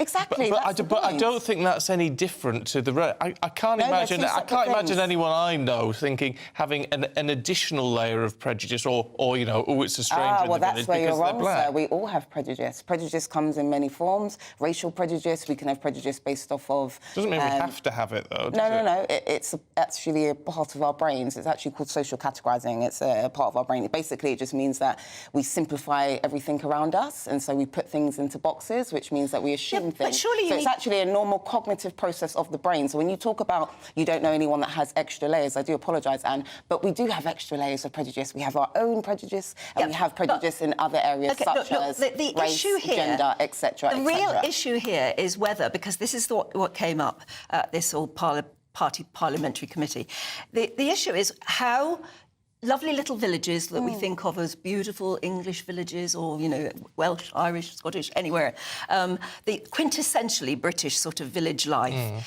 is... The idea is that it is so white, and historically so as well, that it's not welcoming to anyone of a different skin colour or whatever. Let's go to Gareth. I mean, where you live, for instance, do you believe that you are prejudiced towards white people or not welcoming to anyone else? Do you know what? I've lived my life in the countryside and I've never come across racism, you know, and I've got a lot of friends of all ethnic backgrounds. Now, I'll give you an example. So a few years ago, in our beautiful little Welsh village called Llanfairfechan, and it's a fantastic, beautiful place. The local Nissa shop, or Spar as it was then, was taken over by Mr. Pasham, okay, an Indian guy. And he came in, and what a gentleman. And let me tell you, during COVID and during lockdown, That man was running around this village with packets for old people. And, you know, at Christmas, when I went in there, he would give me a box of Thatchers just to thank me for giving him his customer. He's a lovely guy. Now, one of the guys that works there had gone away for a couple of weeks. He's an Indian as well, and he went away for a couple of weeks, and he came back. And this is what he told my wife the other day. He said he'd been to London, and when he came back to work in the shop, everybody came into the shop and asked him where he'd been, that they'd missed him. So it's poppycock that these people are trying to call the countryside racism. Anybody that wants to come and work and fit in will fit in. Anybody that wants to come in and think that we're racist or racism happens will have it in their mindset. So it is a choice, you know, for the individual, but the majority of people are welcoming. That's my perception of it. Why laugh, Iman, at that? Okay, so I appreciate your anecdote about your shopkeeper and etc. I appreciate that story, but the reality is, with all due respect, firstly, you are not a black person, so you can't actually speak in terms of lived experiences. Let me finish, please. You can't actually speak on lived experiences of black people. So when you say there's no racism, well, that's from your perspective, with your lived experiences as a white man. What we can talk about is the many experiences of black and brown people that have actually moved into the countryside. The BBC actually did a whole really good article about a lovely man. His name was Jag Patel. He spoke about the fact that he moved into the countryside and just was so shocked at the amount of prejudice that he had to contend with. And this is why I speak about the lack of diversity, because what happens when you don't have many black and brown people in a particular area is that you end up leading with prejudicial views, because you don't have a lived experience of a certain thing. So therefore you're assuming, which is prejudice. Yeah, but makes what you're doing, forgive me, but what? So this is why let me get a word in. I'm not actually referring to this gentleman. No, but I've got families end up feeling as if they're dealing with abuse, more abuse than probably in metropolitan areas. And that is my point, sir. You don't have that lived experience. So consider other experiences of black and brown people. Please go ahead, Stephen. I do apologise. I just wanted to finish my point I know, but you're not before you interrupted forgive me, but you're not going to get very far if you don't allow.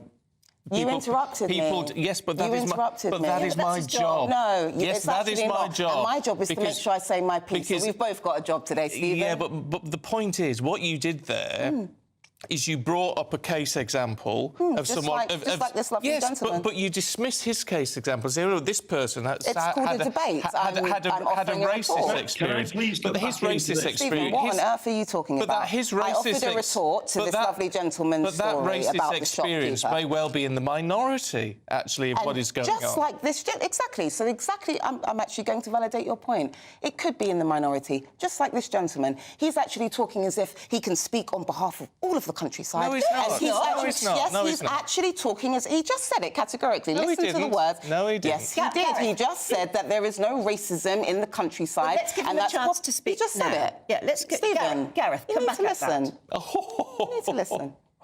Gareth, go on. Gareth. I really cannot believe what you've just said. You've got no idea who I am, what I do. And let me just tell you, yeah, I have been under the cosh, because you know what? I'm first language Welsh. But you're not black. But I appreciate you. Can I finish, please? Black. Can you give me an opportunity? Because we're talking about racism in terms of racism towards black people. Listen, the Welsh language was oppressed for years and years and years. The Welsh language, when the children would go to school, they would put the Welsh knot around colonialism will do that. They would put a Welsh knot around their necks to stop them from speaking the Welsh language. Colonialism. We know what oppression is. We're now getting there, Gareth. We're getting there now. No. Listen to me. We are. I know it hurts, and but I'm open-minded. I think you are closed. You are closed-minded and you're looking for the negatives. And that's what you made it clear you were very closed-minded, sir, because you led with sweeping statements. That's what causes the problem and racism, is when people speak like you and push that narrative. What did I say that was racist, sir? What did I say that was racist, sir? Please make it clear. Gareth, what did I say that was racist? You just said that people like me are the ones that are racist. Please make it clear. What is it that was racist? I didn't say. I said you're pushing the narrative. No, you didn't say that, though, did you? You're now correcting yourself, Gareth. You didn't say that originally. You're just picking... OK, never mind. You didn't say that originally, though, did you? You said that I was racist, and I gave you an opportunity to make that clear as to what it is that I said that was racist, and you have failed, so no problem. We can move on. I don't want to linger on this particular point. Well, absolutely. OK, well, we'll leave it there. Towards language and towards the people. Sorry, Gareth, I can't hear you. There is no racism. I can't hear him. You just heard me, and I can't hear him. Please speak a bit louder for me, please. No, we're going to call a halt to this because this is getting out of order. OK, no problem. Thank you very much. Thank you, Gareth. Thank you very much. Appreciate and our apologies if you felt you didn't quite get enough of a say. Of course not. Another day, hopefully. Another day. Thank you very much. Another time. Thanks, Anne. Oh, right. No, I did huffing and puffing in the background. Well, it's fun to... I tell you what we like to do on this channel is listen to other people and then try and absorb their OK, so what I'm going to do is I'm going to leave now because I'm not going to let you speak on behalf of the whole entire channel because I've been doing. I'm going to. Yeah. Don't worry about that. It's a shame that it couldn't have finished a bit more cordial. It is, but it's clear where your alliances lie. Oh, my God. Thank you very much, Anne and Stephen. That was great. Yeah, thanks for being here. Well... Pleasure. You won't be back, I can tell you that. No, I definitely won't be, Anne. Thank you for making it dead clear as to how I was feeling. I appreciate you. Unfortunately, your mic is off. Right, we've got the sport with Aidan. Morning, Aidan. Morning, Aidan. I was going to talk about something. Oh, don't you even bother, no. Yeah, look, there was a controversial decision yesterday involving a TMO decision which cost Scotland a famous victory at Murrayfield against France in the Six Nations. England, though, did edge past Wales at Twickenham just narrowly, and in the Premier League, the title race really did hot up. We're going to hear more about that just later on. Oh, let's head to the break.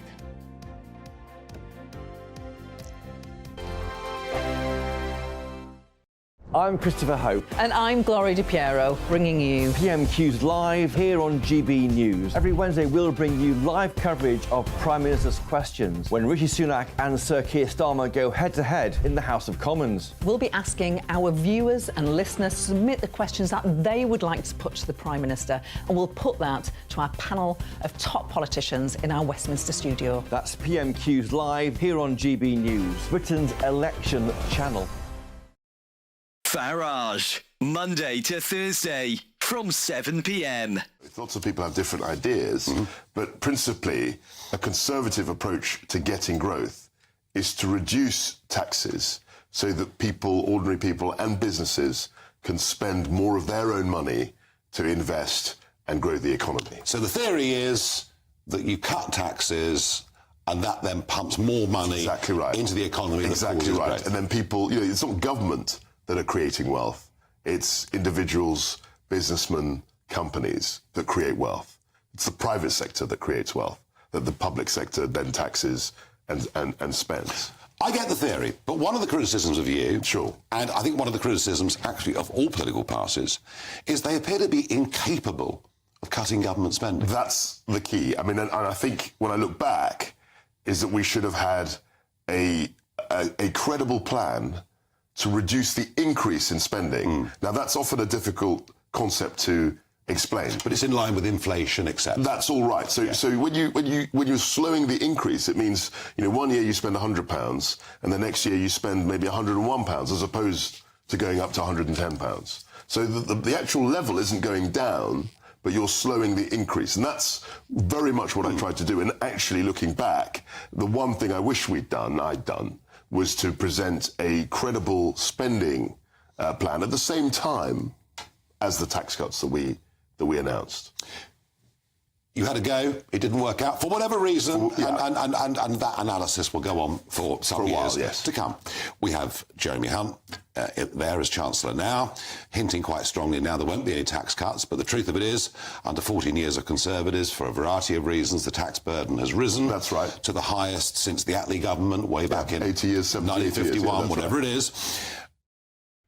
2024, a battleground year. The year the nation decides. As the parties gear up their campaigns for the next general election. Who will be left standing when the British people make one of the biggest decisions of their lives? Who will rise? And who will fall? Let's find out together. For every moment, the highs, the lows, the twists and turns. We'll be with you for every step of this journey. In 2024, GB News is Britain's election channel.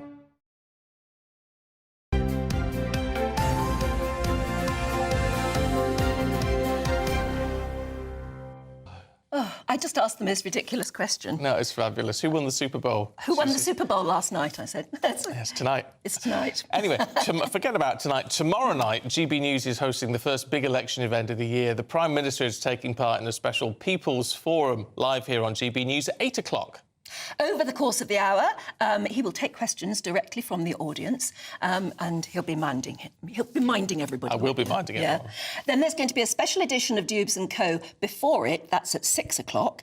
And then afterwards, you can catch a full analysis. It'll just be like a football match. They'll talk about everybody's performance. That's from 9 o'clock with Patrick Christies. So tomorrow night, there's only one place to be. GB News. Yeah, it's going to be good. Now, Aidan's got the sport for us this morning. Can we talk rugby? Why not? It was a thrilling day yesterday. I did promise some good rugby action this weekend. That's exactly what we got. We'll start with Scotland because they were first out of the blocks yesterday afternoon. Great game against France. Hugely controversial because we went into the added time period. The clock was red, so Scotland were already on borrowed time. It looked as if Sam Skinner had forced the ball over the line and got it onto the grass. The problem was that the referee, a guy called Nick Berry, who we mentioned earlier on, I should say that when his name appeared last night on Twitter, a lot of people piled on because they thought Heartbeat was coming back to our screens. Anyway, he couldn't see. He thought the ball was held up, which means it didn't hit the. It was probably sitting on a player's foot or on the boot and wasn't therefore making contact with the grass, which is what has to happen, Anne, if he's going to be awarded a try. Yeah. So this is what happens. It goes to the TMO. That's the rugby version it must have of hit the ground, wasn't it? Well, no, it did. Well, the players on the pitch say that it did. Some other observers say that it did. Depends which side you're on, I guess. But the referee, Mr. Berry, couldn't. Mr. Berry. I know I can't keep saying Nick Berry, can I? No. Without singing a song. So what he was doing nowadays. So look, he was in the paper recently. Yes, he's quite keen on gardening. Yeah. Yeah. That's for another day. That's for another day. Let's stick to the grass on the pitch. Yeah, exactly. So he couldn't establish conclusively via rugby's version of VAR that the ball touched the grass, and so the try wasn't awarded, and that meant that France hung on to a 2016 victory. So hugely controversial. There are some angles, there are some pictures, some still pictures which show the ball could have been on the line, but I would say, or on the grass rather, but nobody could establish it. And Nick Berry got some horrific abuse last night on Twitter, which was absolutely uncalled for. And I think Scotland should remember that every loser wins. Oh, God. Yes. Get out. I do apologise. Must mention England, though. Yeah, oh, yes, Moscow. As well. What's going on with them? They seem to almost throw it in the first half and then claw it back. It's twice they've done that now. They're in successive weeks, yeah, exactly. Look, I mean, they got to the semi-finals of the World Cup before Christmas, so they're obviously a decent side. I would argue that they haven't faced really top opposition in that period, although in the semi-final they were pretty good. But yesterday, yes, as you say, they trailed in the first half against a very youthful and very naive at times Wales side. 7 of their starting 15 had fewer than 15 caps, so you're dealing with quite an inexperienced team here. Nonetheless, England did get the job done. Are they flat-track bullies? Well, we'll find out soon. They've got a fallow week next week where they're not in action, but still to come, Scotland, who they haven't had a very good record against recently, Ireland, France, so we'll know what they're made of in the fullness of time. Absolutely. Yeah. OK, thanks very much indeed. I think we're going to take a quick break now. Oh, yes, we are. The papers. Every Sunday from 11, join Michael Portillo. There will be topical discussion, looking at the week before and the week to come. So kick back and relax at 11 a.m. on Sundays on GB News with me, Michael Portillo. GB News, the People's Channel, Britain's news channel. Your weekend starts here with Friday Night Live with me, Mark Dolan, 8 till 9 on GB News. Big stories, big guests and big laughs as we get you ready for a cracking weekend. That's Friday Night Live with Mark Dolan. Fridays 8 till 9 on GB News. Bring your own drinks. The admission's free. Britain's newsroom.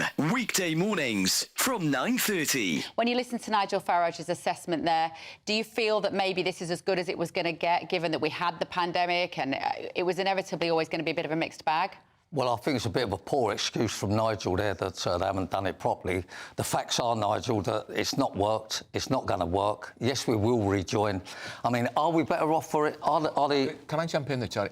We're going to rejoin under which government? Because Labour aren't going to do that, unless you don't think... But I mean, it's going to be unavoidable not to join, because I think it's getting worse and worse for us. I mean, let me just say this. Are the NHS better because we're out of Europe? No, they're not, because they're not employing more staff. Is the building trade better off? No. Is travelling abroad or to the EU or staying in the EU, are we better off? No.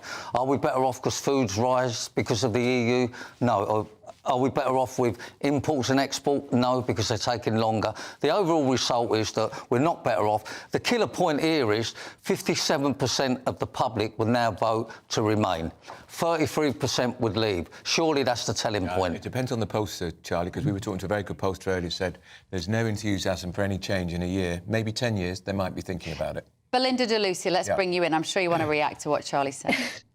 I mean, who would have thought that the UK wanting to run its own affairs and making our politicians more accountable would be so revolutionary? EU Parliament voted a majority to get rid of the vetoes, the last remaining scraps of democracy that the EU had. Now, luckily for EU citizens at the moment, you know, it means a treaty change to actually go forward. But that is the mood. The ever closer union. We have dodged a federalised, globalist, international, power-gobbling, anti-democratic organisation, and that's worth more than a few trade and travel perks for a few wealthy people in this country. Hear, hear. Belinda de Lucia, Charlie Mullins, great to see you both. I'm Andrew Doyle. Join me at 7 o'clock every Sunday night for Free Speech Nation, the show where I tackle the week's biggest stories in politics and current affairs with the help of my two comedian panellists and a variety of special guests. Free Speech Nation, Sunday nights from 7 on GB News, the People's Channel, Britain's news channel.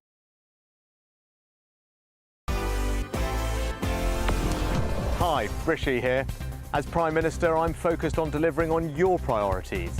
So I'll be on the road to join GB News for a special People's Forum on Monday the 12th of February, where I'll be taking questions from a live audience about the issues that really matter to you: the economy, immigration, the NHS. See you there.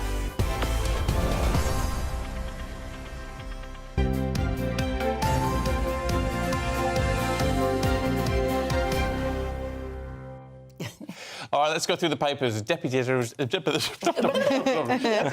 of Spiked, Fraser Myers, and writer and commentator Candice Holds with us, because I know we're tight for time, so I'm trying to get me words out quickly. Can we talk about the US presidency? Yes, that is Fraser's story. Fraser. Yeah. Hello. So there's speculation that Biden and Kamala Harris could be replaced. I mean, it comes after this week. Pretty astonishing report came out saying that essentially Biden has troubles with his memory. He's denied. Which he denies. He's a sort of a well-meaning old elderly gentleman who cannot recall facts very well. And this was compounded as well by some of his recent appearances where he appeared to confuse the president of Mexico with the Prime Minister of Egypt, referring to AMLO as President Sisi. He also claims that he confused President Macron, the current president of France, with Francois Mitterrand, who's been dead for a very long time. Also confused Angela Merkel with Helmut Kohl, confusing a man and a woman. And again, Kohl is also long deceased. The trouble is, the more he denies that he's got a problem, the more gaffes he makes. Absolutely, and it just seems to be getting worse for him. And, you know, he's 81 years old. No one is saying that elderly people shouldn't have a role in public life, but he is. He should. So what is the Express saying about who they could back instead? So the Express is speculating. I mean, I've heard this name has been put around before, that potentially Michelle Obama could take the place of the Democratic candidate. But there's absolutely no evidence. There's no evidence for this at all. The other option is, yeah, exactly. The other option is Gavin Newsom is someone people talk about who's the current governor of California, very young, telegenic. But I think what's interesting is everyone also knows that Kamala Harris, the vice president, is also a no-hoper because she is sometimes as incoherent as Joe Biden, even though she is, just middle-aged, essentially. She gave a very rambling speech early this week where she said something like, you sound like you've just fallen out of a coconut tree. Everything happens in context. And no one could understand a word she's saying. I mean, she's got absolutely no fan base. There's no public support, no hope. So people are saying we've got to throw out the entire slate entirely. We can't even have... Normally, you would go to the vice president as the next obvious person in line, but not in this instance. It's just a dearth of leaders, even on both sides. I mean, Trump has just completely taken over the party. There's no one to really challenge him. There's no up-and-comers in either the Republicans or the Democrats. I mean, what is going on? Is it because if you're young and talented and forceful and dynamic, you're probably going to go into business rather than politics? Yes, there could be a bit of that as well. And I do wonder sometimes if there's a misalignment of values. So, I mean, maybe, younger millennials, they have certain policy ideas which maybe don't fit with older generations at the moment. And maybe that'll start coming to the fore as they grow older and go into those positions. I was just looking at Gavin Newsom, who said is the young and dynamic governor of California. He's 56. He's 56, but that is but he now... looks good, doesn't he? He does look good, but that's the whole sort of very young aspect of things now. He's an up-and-comer.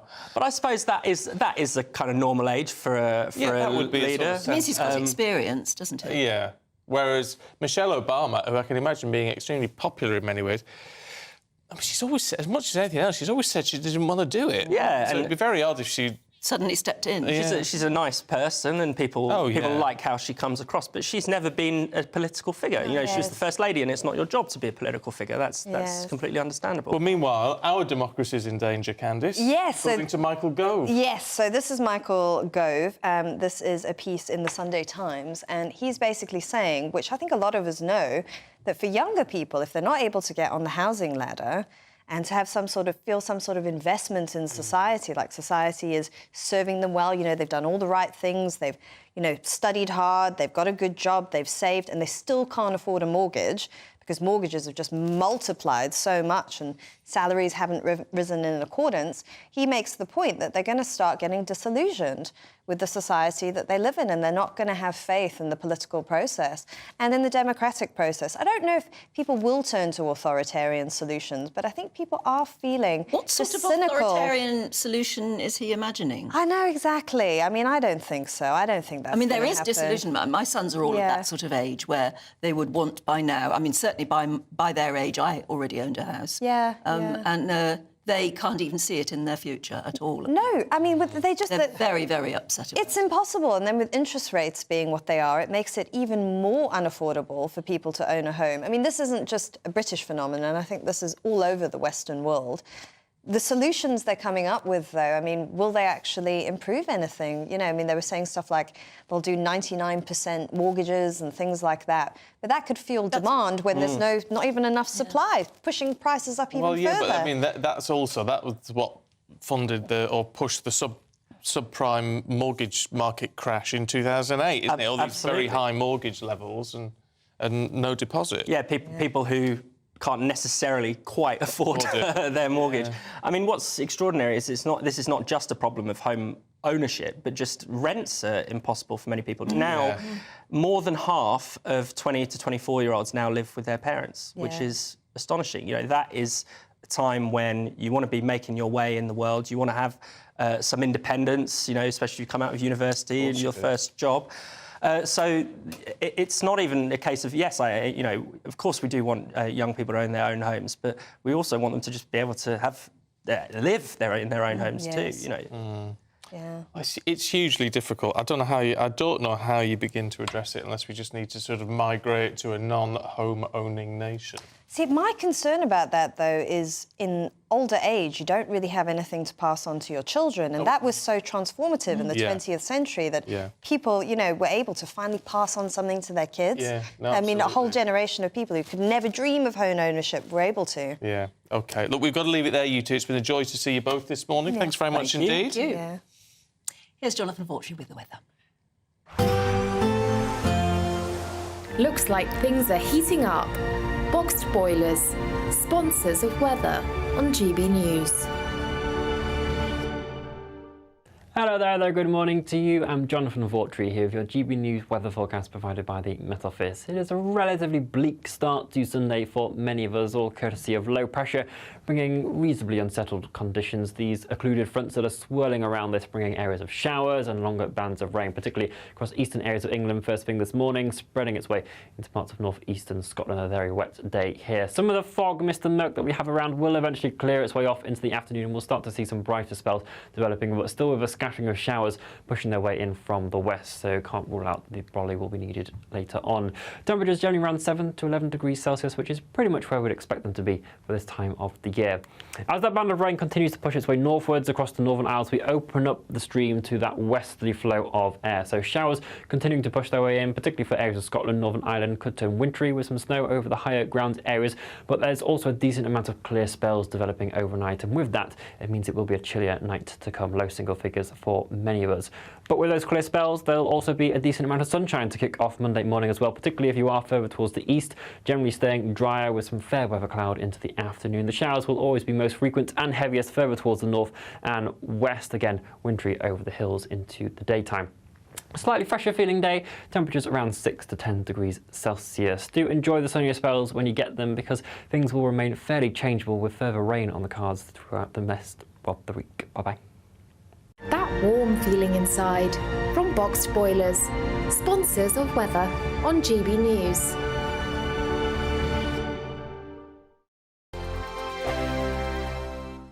Tired of the usual focus-tested, pre-prepared Westminster runaround? Well, so am I. So you want higher taxes? Is your department to blame for this? Are you rethinking this policy? Every Sunday at 9:30, I'll be sitting down with those in power to get the truth about the issues affecting you. Let's be honest, we've known about the cost pressures of this project for years, not months. That's the Camilla Tominey Show, a politics show with personality. On GB News, the People's Channel, Britain's news channel. Patrick Christies Tonight. Weekdays from 9 p.m. So a new poll has revealed that Gen Z or Gen Z, I don't know how I'm supposed to say it, and British boys and men are more likely to believe that feminism has done more harm than good when compared with older respondents. So the polling also found that a quarter of UK males aged 16 to 29 believe it's harder to be a man than a woman, with 1 in 5 looking favourably upon controversial influencer Andrew Tate. 37% of them also agree that the phrase toxic masculinity is unhelpful. So, with Gen Z boys increasingly holding this view, has feminism done more harm than good? Let me know your thoughts. Email me, gbviews@gbnews.com, tweet me @gbnews, and make sure you take part in our poll. But I'll bring you those results shortly. Going head-to-head on this tonight, our author and commentator Anna May Mangan and YouTuber and social media influencer Pearl Davies. Both of you, thank you very much. Pearl, I'll start with you. Has feminism done more harm than good, especially when it comes to these Gen Z boys? Yes, it has. Feminism really has turned into a bunch of crybaby women that want to complain that we're not given equal opportunity, when really women are given more opportunity than men. And so, yeah, I would say feminism is a hate group and it's a bunch of crybaby women. Anna, would you like to come back to that? Crybaby women feminism, apparently. So we've got a right lad with us tonight with Pearl and her opinions, haven't we? How could it possibly do harm? Pearl wouldn't do. I hope you vote. I assume you do. I hope you're not chained to the kitchen sink at home. I'm not sure if you've got a job, so I don't know very much about you, but you're probably, if there's a bloke doing the same thing as you, you're probably earning less than him. So of course feminism is something that it got us the vote in the first place, and it's still doing a power of good. It's just whingy men, and actually I changed that. They're lads, they're not men. 2024, a battleground year. The year the nation decides. As the parties gear up their campaigns for the next general election. Who will be left standing when the British people make one of the biggest decisions of their lives? Who will rise? And who will fall? Let's find out together. For every moment, the highs, the lows, the twists and turns. We'll be with you for every step of this journey. In 2024, GB News is Britain's election channel.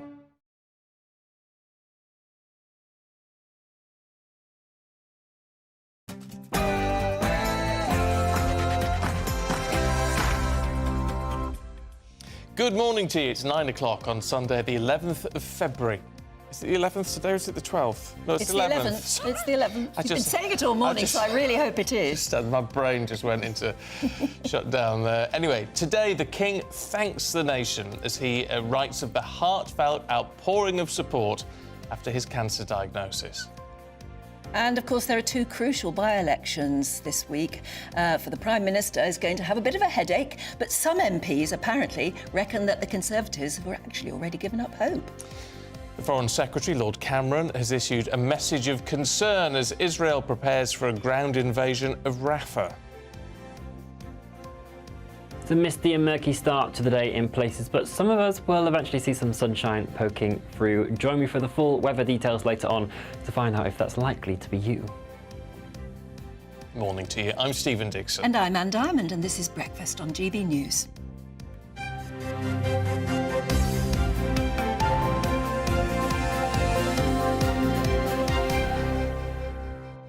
Who's your rock? Yeah. That's what we want to know this morning. We've been asking that because Queen Camilla, is, according to The Sun on Sunday, the King's rock.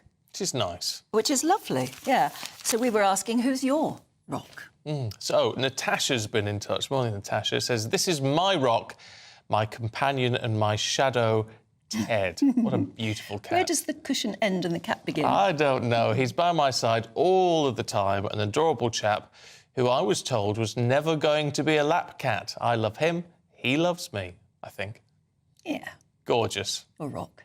And Marie says, my rock is my husband, Denny. Oh, lovely picture of you two. Picture. I was blindsided by a breast cancer diagnosis last September. I had a mastectomy, got an infection, and after 2 weeks... an infection after 2 weeks, I think. Tough period it was, but I'm now doing chemo and it's going well, and Denny has been strong and positive and understanding the whole time. I'm so grateful to have had him by my side for nearly 30 years. Oh, you look like a right nice pair, you two. Yeah, you do. Andy and Bonnie say, my beautiful wife of 57 years is my rock. Well, that'll be... Oh, I presume that's Andy and Bonnie. We've travelled the world together. She's always been by my side, and I've tried to always be by hers. Again, what a lovely pair you are. All these couples, you know, it'd be lovely to go out. I'd go out and have a pint with you two. Alcohol-free in my case, but have a pint. Yes, exactly. Lovely. All right, let's go to Avril in Surrey, who sent in these pictures. Oh, look. My husband, Jim, and I have been together for 58 years since we were 18. Oh. Before and after, isn't it that? We've both had many ups and downs over the years, more so now that we're getting older. But we get our strength from being there for each other. He has always been my rock. Isn't that lovely pictures? I love those pictures. The wedding day to present day. Yeah, very nice. Really lovely. You see, that's nice. What more do you need in life? It doesn't matter what else life throws at you, as long as you've got someone to lean on. To. Yeah, absolutely. Your rock. Thank you so much for those lovely pictures and lovely emails from you about your rock. Yeah. It's lovely to know that so many people, particularly in times of need, have got a rock. Fabulous. Thank you. Now, it's a busy week on the politics front. Oh, dear.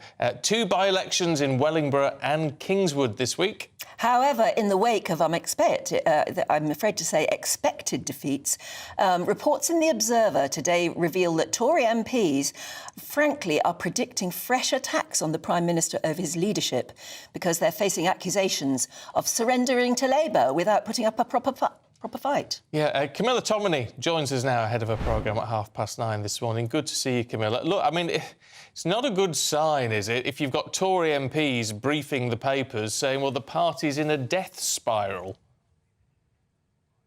Yeah, it's not a great look, is it? Good morning, guys. I mean, admittedly, that story is in The Observer, who have probably got a vested interest in making the Tories look like they're in more trouble than they might be. But it's an interesting headline on the back of what has also been a bad week for Labour, let's be honest. In abandoning its green prosperity plan, that £28 billion pledge, Keir Starmer's once again looked like he's the king of flip-floppers. So I think it's very tricky. The other problem for the Tories, and I've got Kwasi Kwarteng in the studio today for his first interview since he announced he was stepping down at the next general election.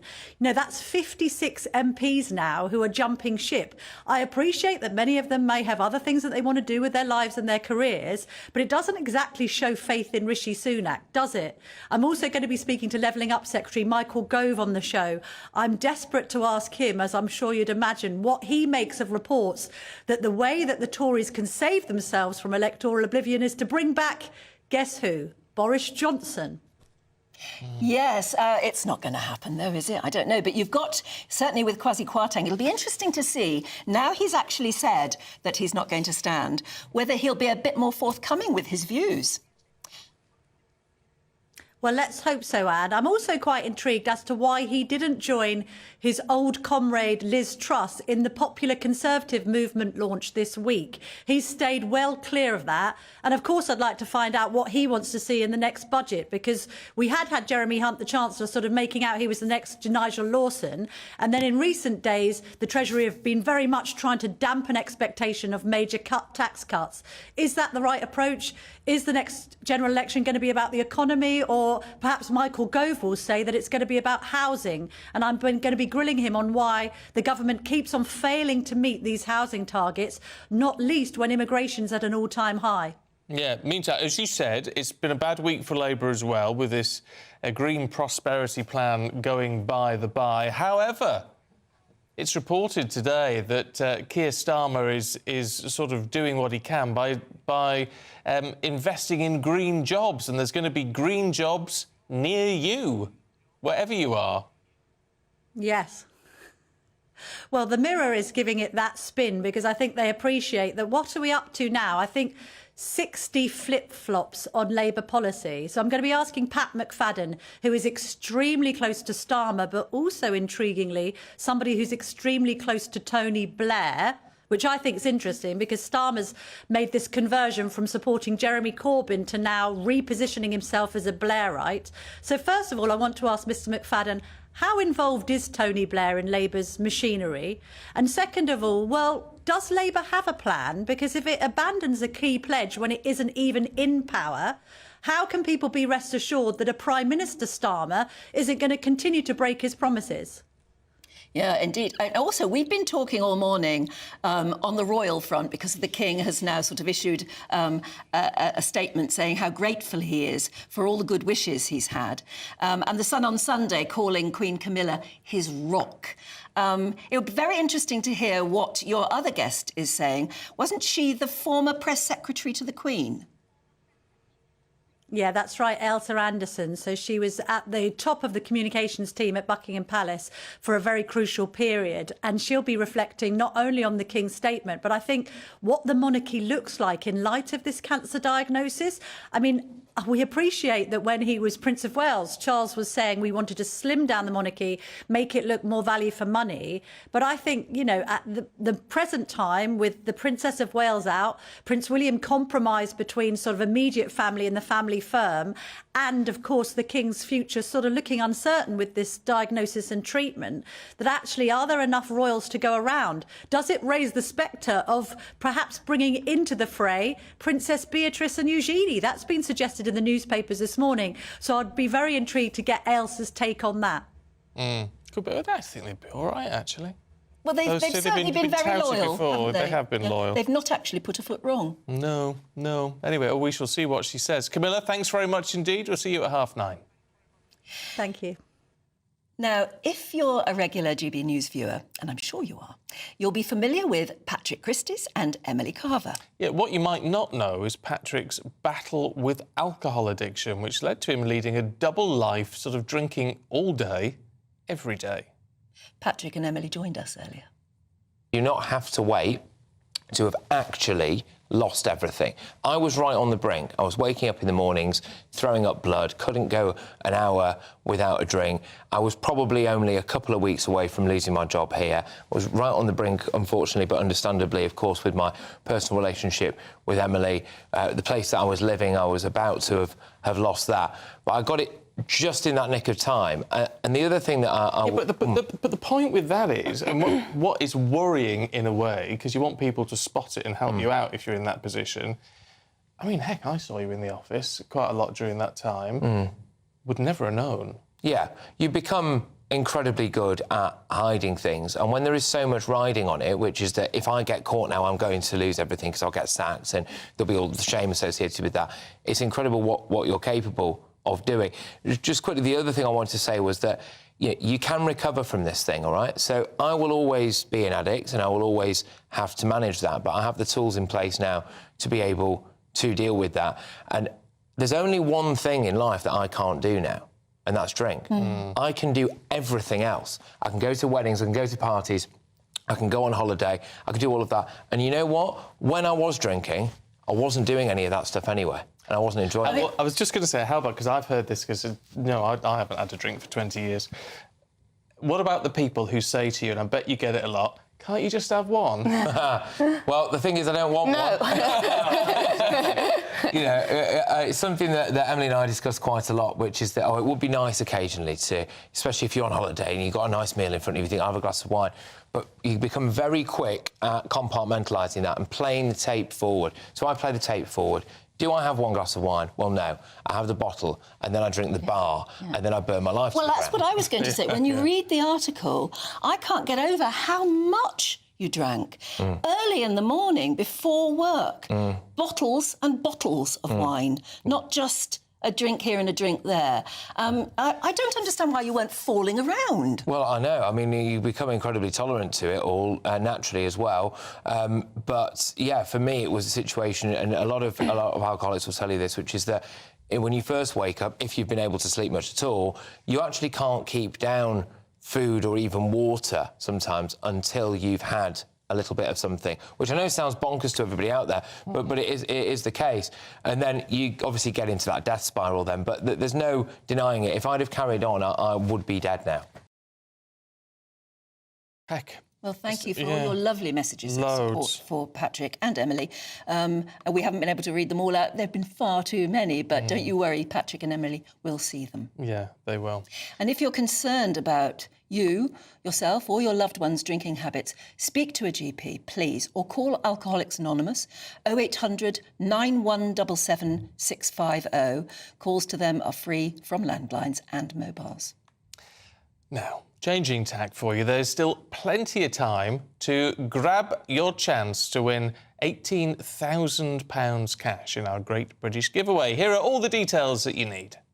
This is your chance to win £18,000 cash in our very latest Great British Giveaway. Cash to spend on anything you like. That's like having an extra £1,500 in your bank account each month for a whole year. What would you use that for? Well, congratulations, you've won £10,000. Oh my God, that's unbelievable. That's brilliant news. For another chance to win £18,000 in tax-free cash, text GBWIN to 84902. Text costs £2 plus one standard network rate message. Or post your name and number to GB02 PO Box 8690, Derby DE1 9TT. UK only. Entrance must be 18 or over. Lines close at 5 p.m. on Friday, the 23rd of February. Good luck. Now, still to come, as National Apprenticeship Week comes to an end, we're going to be looking at the importance of apprenticeships to this country. That's next. Hi, Rishi here. As Prime Minister, I'm focused on delivering on your priorities. So I'll be on the road to join GB News for a special People's Forum on Monday the 12th of February, where I'll be taking questions from a live audience about the issues that really matter to you: the economy, immigration, the NHS. See you there.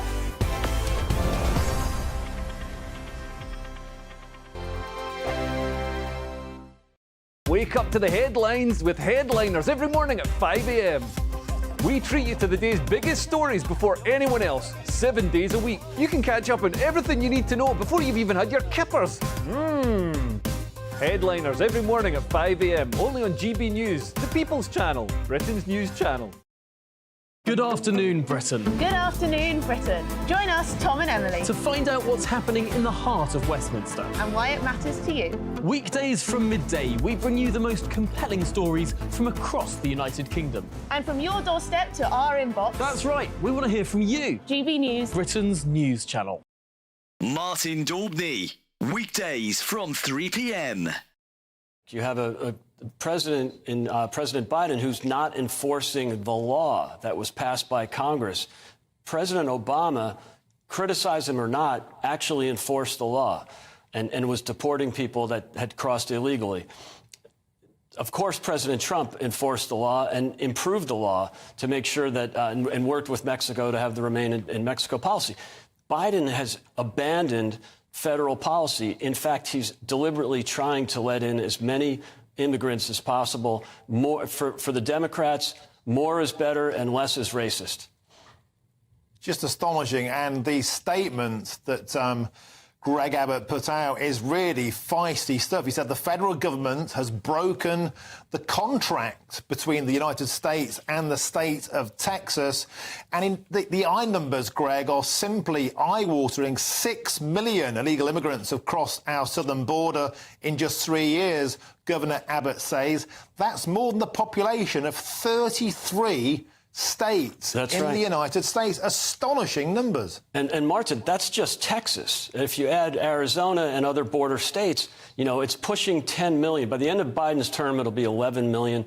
A study by Yale University a few weeks ago, 3 very liberal professors that did the study estimate there's 22 million illegal aliens. So this is a crisis that was created by Biden.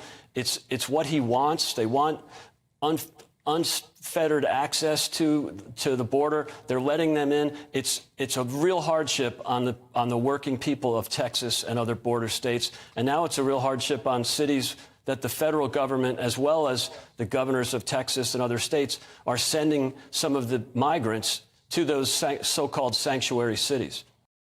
Every Sunday from 11, join Michael Portillo. There'll be topical discussion, looking at the week before and the week to come. So kick back and relax at 11 a.m. on Sundays on GB News with me, Michael Portillo. GB News, the People's Channel, Britain's news channel.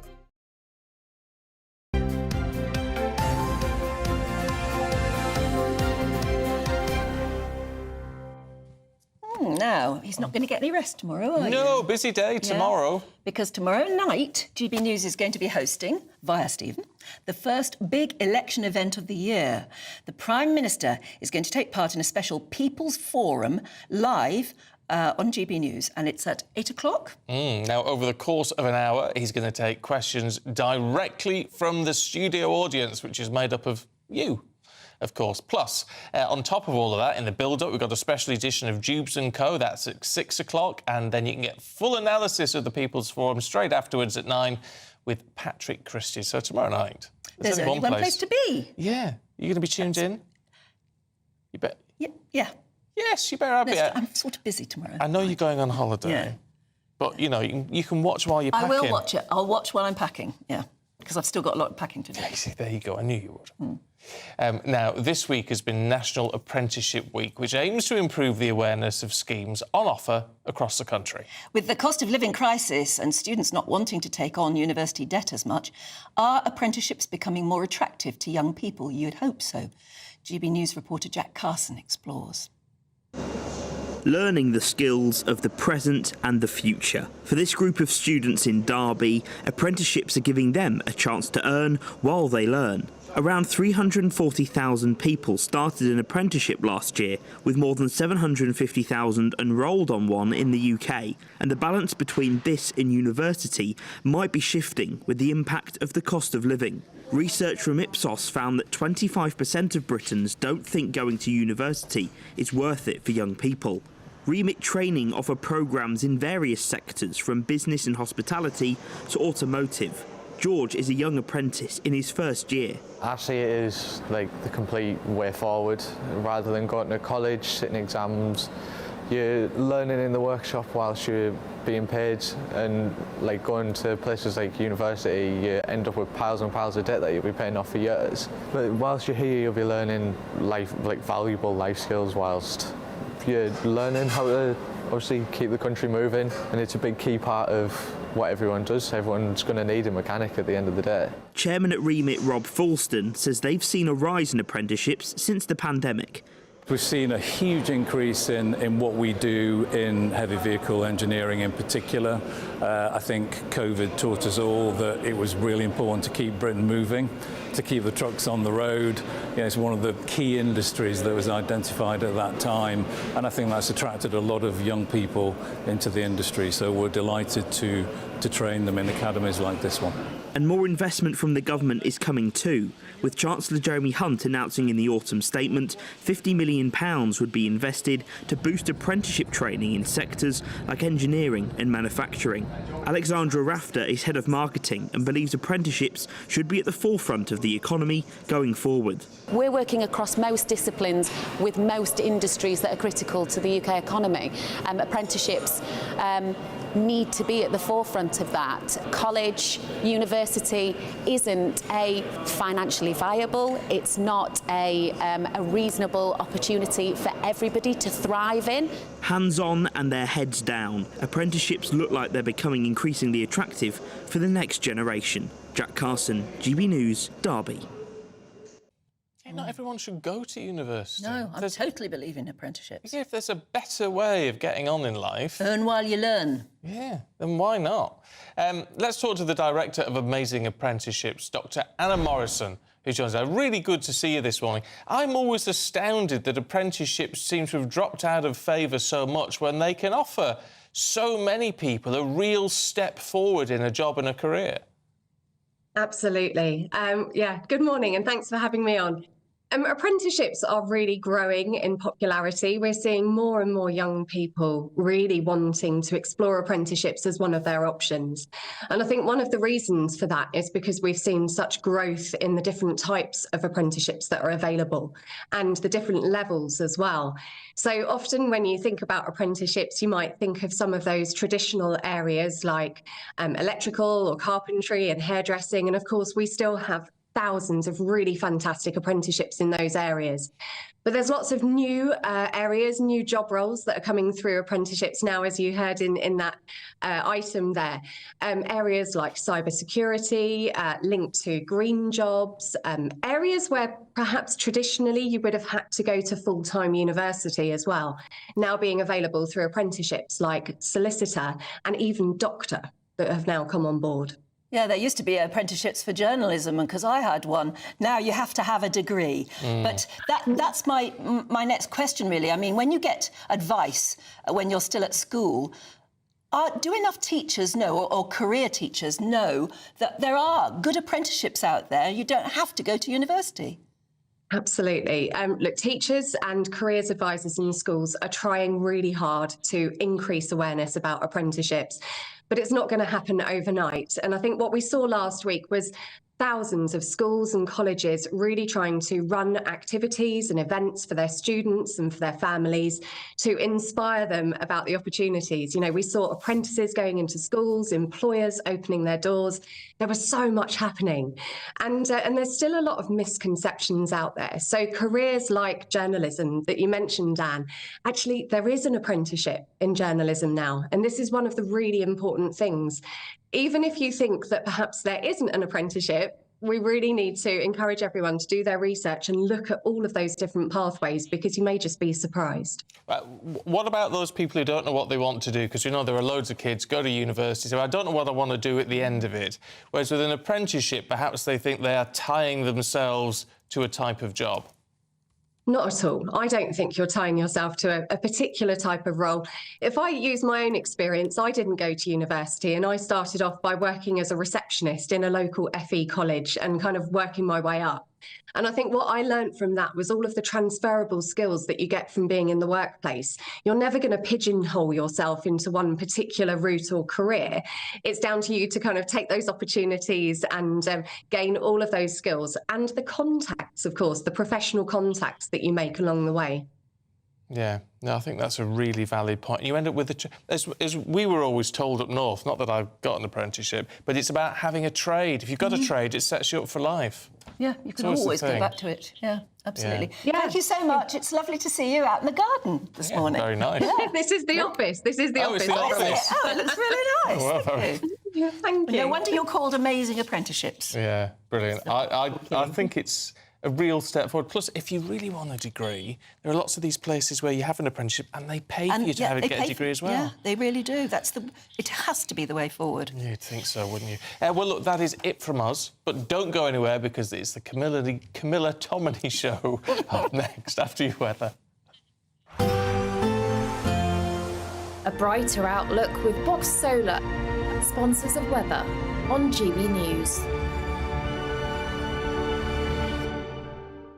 Hello there, good morning to you. I'm Jonathan Vaughtry here with your GB News weather forecast provided by the Met Office. It is a relatively bleak start to Sunday for many of us, all courtesy of low pressure, bringing reasonably unsettled conditions. These occluded fronts that are swirling around this, bringing areas of showers and longer bands of rain, particularly across eastern areas of England first thing this morning, spreading its way into parts of northeastern Scotland. A very wet day here. Some of the fog, mist and murk that we have around will eventually clear its way off into the afternoon, and we'll start to see some brighter spells developing, but still with a scattering of showers pushing their way in from the west, so can't rule out the brolly will be needed later on.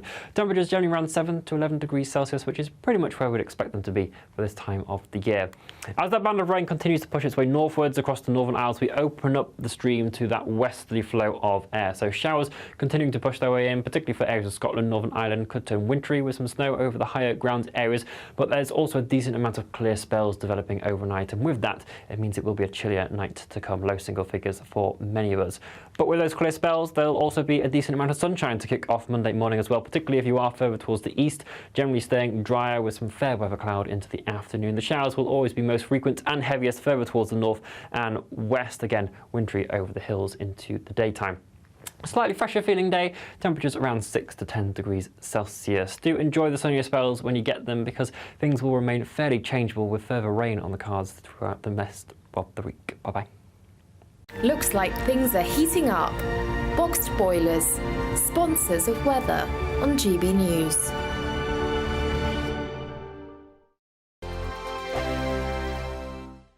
I'm Christopher Hope. And I'm Gloria Di Piero, bringing you PMQ's Live here on GB News. Every Wednesday we'll bring you live coverage of Prime Minister's questions when Rishi Sunak and Sir Keir Starmer go head-to-head in the House of Commons. We'll be asking our viewers and listeners to submit the questions that they would like to put to the Prime Minister, and we'll put that to our panel of top politicians in our Westminster studio. That's PMQ's Live here on GB News, Britain's election channel. Farage, Monday to Thursday from 7 p.m.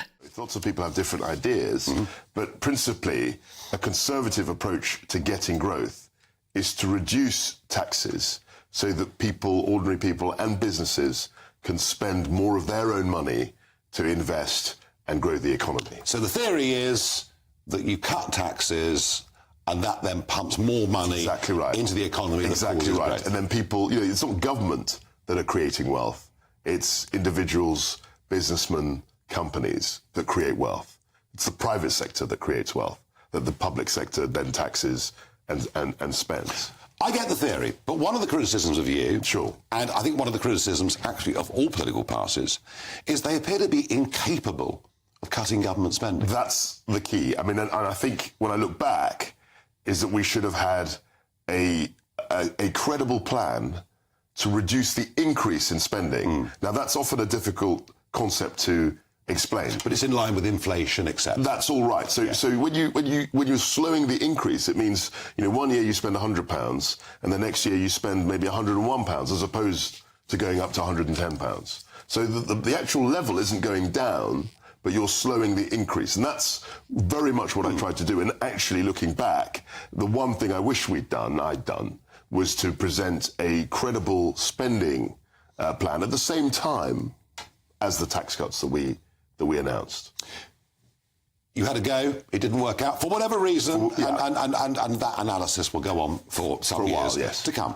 We have Jeremy Hunt there as Chancellor now, hinting quite strongly now there won't be any tax cuts, but the truth of it is, under 14 years of Conservatives, for a variety of reasons, the tax burden has risen. That's right. To the highest since the Attlee government, way back in 80 years, 1951, years, whatever right. it is. 2024, a battleground year. The year the nation decides. As the parties gear up their campaigns for the next general election. Who will be left standing when the British people make one of the biggest decisions of their lives? Who will rise? And who will fall? Let's find out together. For every moment, the highs, the lows, the twists and turns. We'll be with you for every step of this journey. In 2024, GB News is Britain's election channel.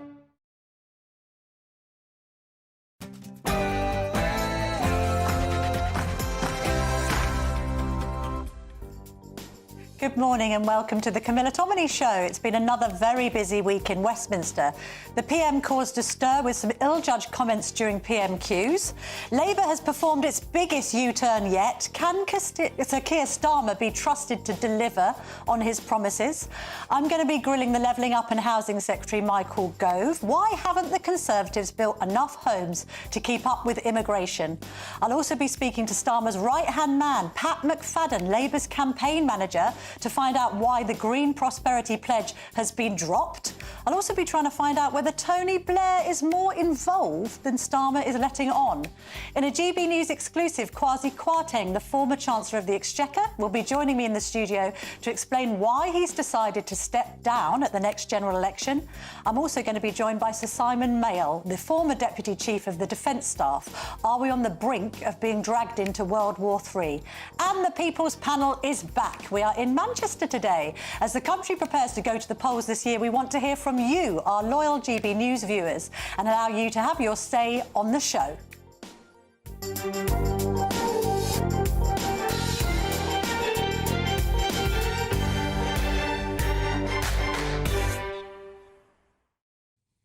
So to go through the morning papers, I'm delighted to be joined now by Martin Townsend, former editor of the Sunday Express and a senior partner at Pagefield. Martin, lovely to see you this morning. Lovely to see you too. Let's get straight in. The Observer. We've given up the fight, say Tories, as poll defeats loom. This is Cabinet Ministers quoted in the Observer, of all places, talking about how the Conservatives are in some sort of doom loop. I mean, have they given up? Do you agree with that analysis? Well, they appear to have given up on those by-elections this week. I mean, they're not really, don't seem to be campaigning, do they, particularly hard? No, I've not heard much about it at all. In terms of giving up, I don't know that they've given up. I just think that they are in a really tight spot at the moment. They don't seem to be able to get out of it. And I personally blame quite a lot of that on this fixation with Rwanda. I just think it's wiped everything else off the board, and I just think it's beginning to look obsessive. I just think that they've become sort of eaten up by it. And frankly, I just think most people have, more important things actually to worry about than that in their day-to-day lives, with the economy, the NHS, the fact that you can't walk 20 metres without smelling cannabis. We've got shoplifting going on. Can't drive 20 metres without hitting a pothole. Exactly. Do you think Rishi Sunak's just too cautious? I mean, the bloke's got nothing to lose. Why doesn't he just take the fight to Labour? Well, that's the point. And I think, we've seen this week, I'm sure we'll touch on it in a minute, about the complete Labour disarray. We've had the biggest U-turn imaginable. And this is U-turning, on something that many, many Labour supporters will have as a point of principle.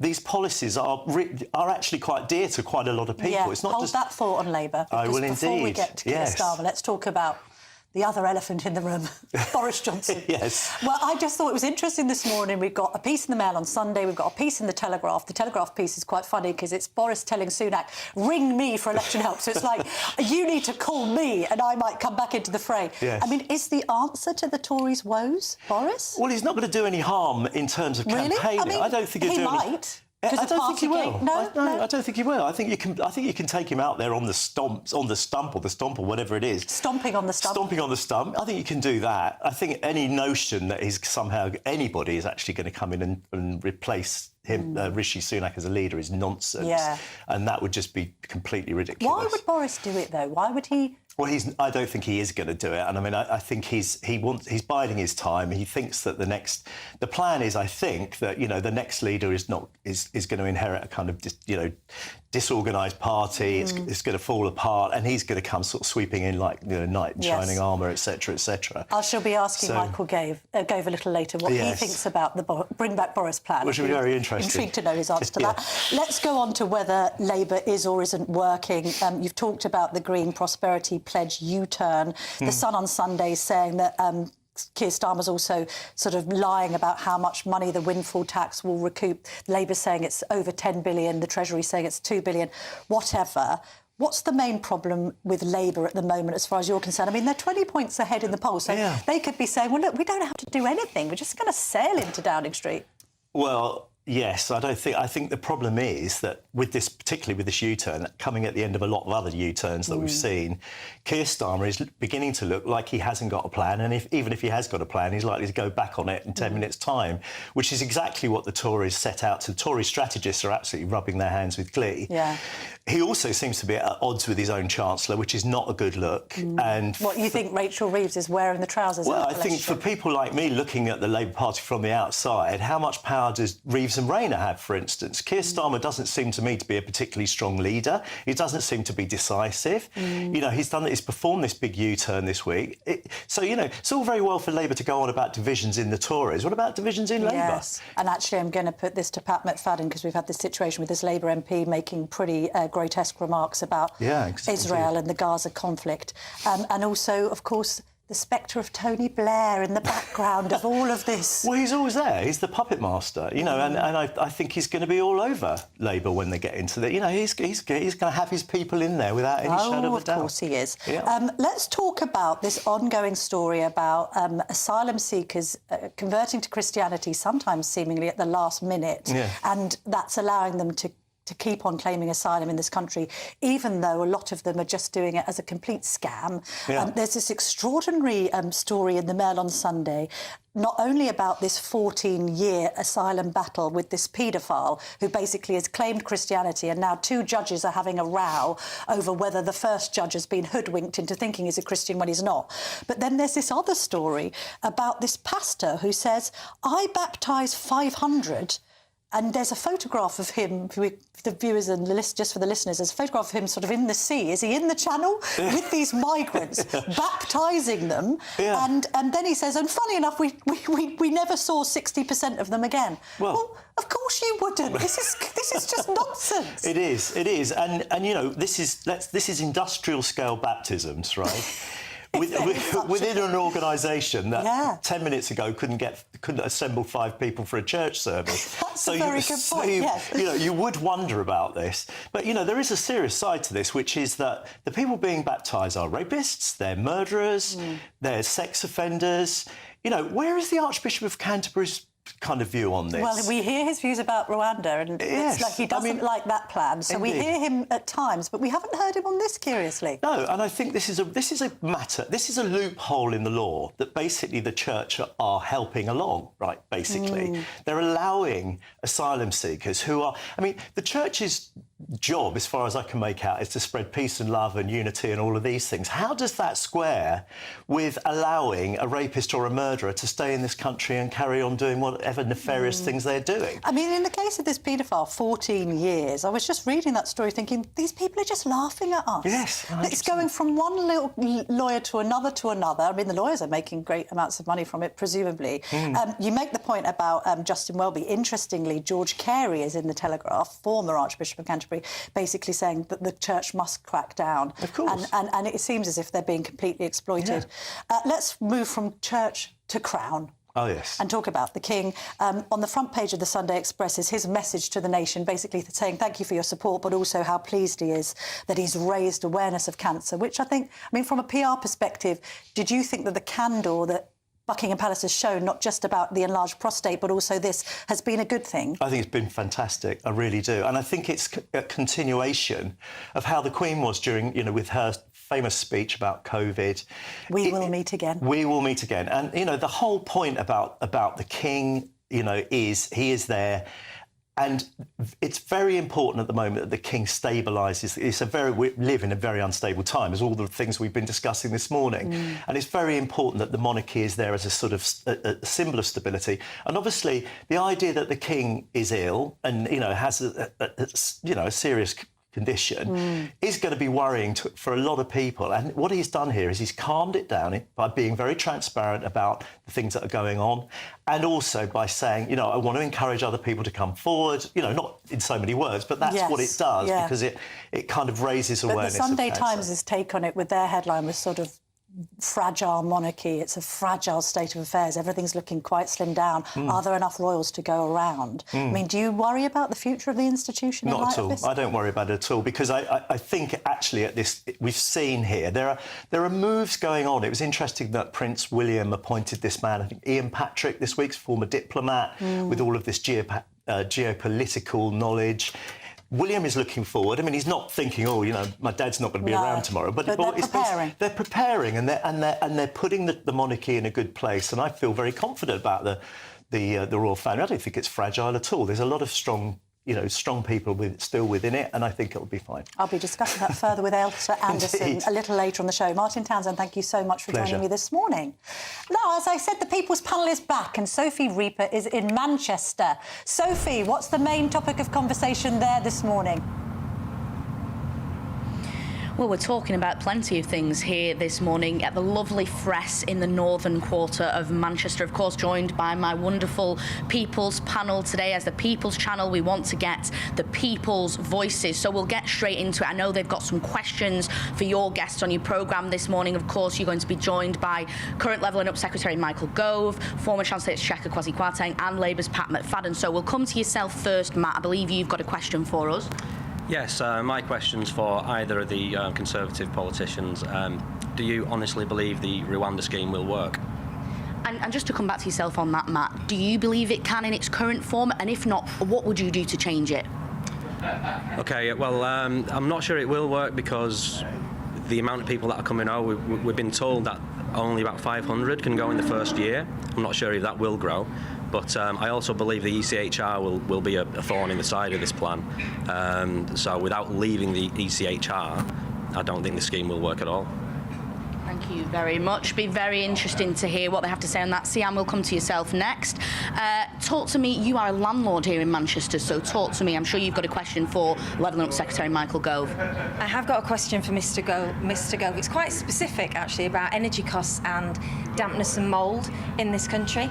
So Mr. Gove is quoted as saying that it is his relentless focus to ensure that the citizens of this country have the right to live somewhere warm, decent, safe and secure. Now, I'm a landlord and I've been a landlord 20 years, and my tenant, who I'm in constant contact with, I'm a good, responsible landlord, they can't afford to heat their homes. For the first time ever, we're having problems with dampness and mould in our properties, and it's because of the rising energy costs. It's outrageous. What is he going to do about that? Is he connecting the dots at all? Thank you so much. And we're going to be coming to yourself in the next hour. Thank you very much, Hilary. But I believe we've got to go back to yourself now, Camilla. So it will be interesting to see what your guests have to say about those questions today. Great questions. Thank you very much indeed, Sophie. And don't forget, tomorrow, it's a big moment for GB News because we're going to have the People's Forum at 8 p.m. with the Prime Minister, Rishi Sunak, so you won't want to miss that. Don't go anywhere because in just a few minutes, I'm going to be speaking to the former Chancellor, Kwasi Kwarteng, and getting grips to why he announced this week that he's stepping down as an MP. Hi, Rishi here. As Prime Minister, I'm focused on delivering on your priorities. So I'll be on the road to join GB News for a special People's Forum on Monday the 12th of February, where I'll be taking questions from a live audience about the issues that really matter to you.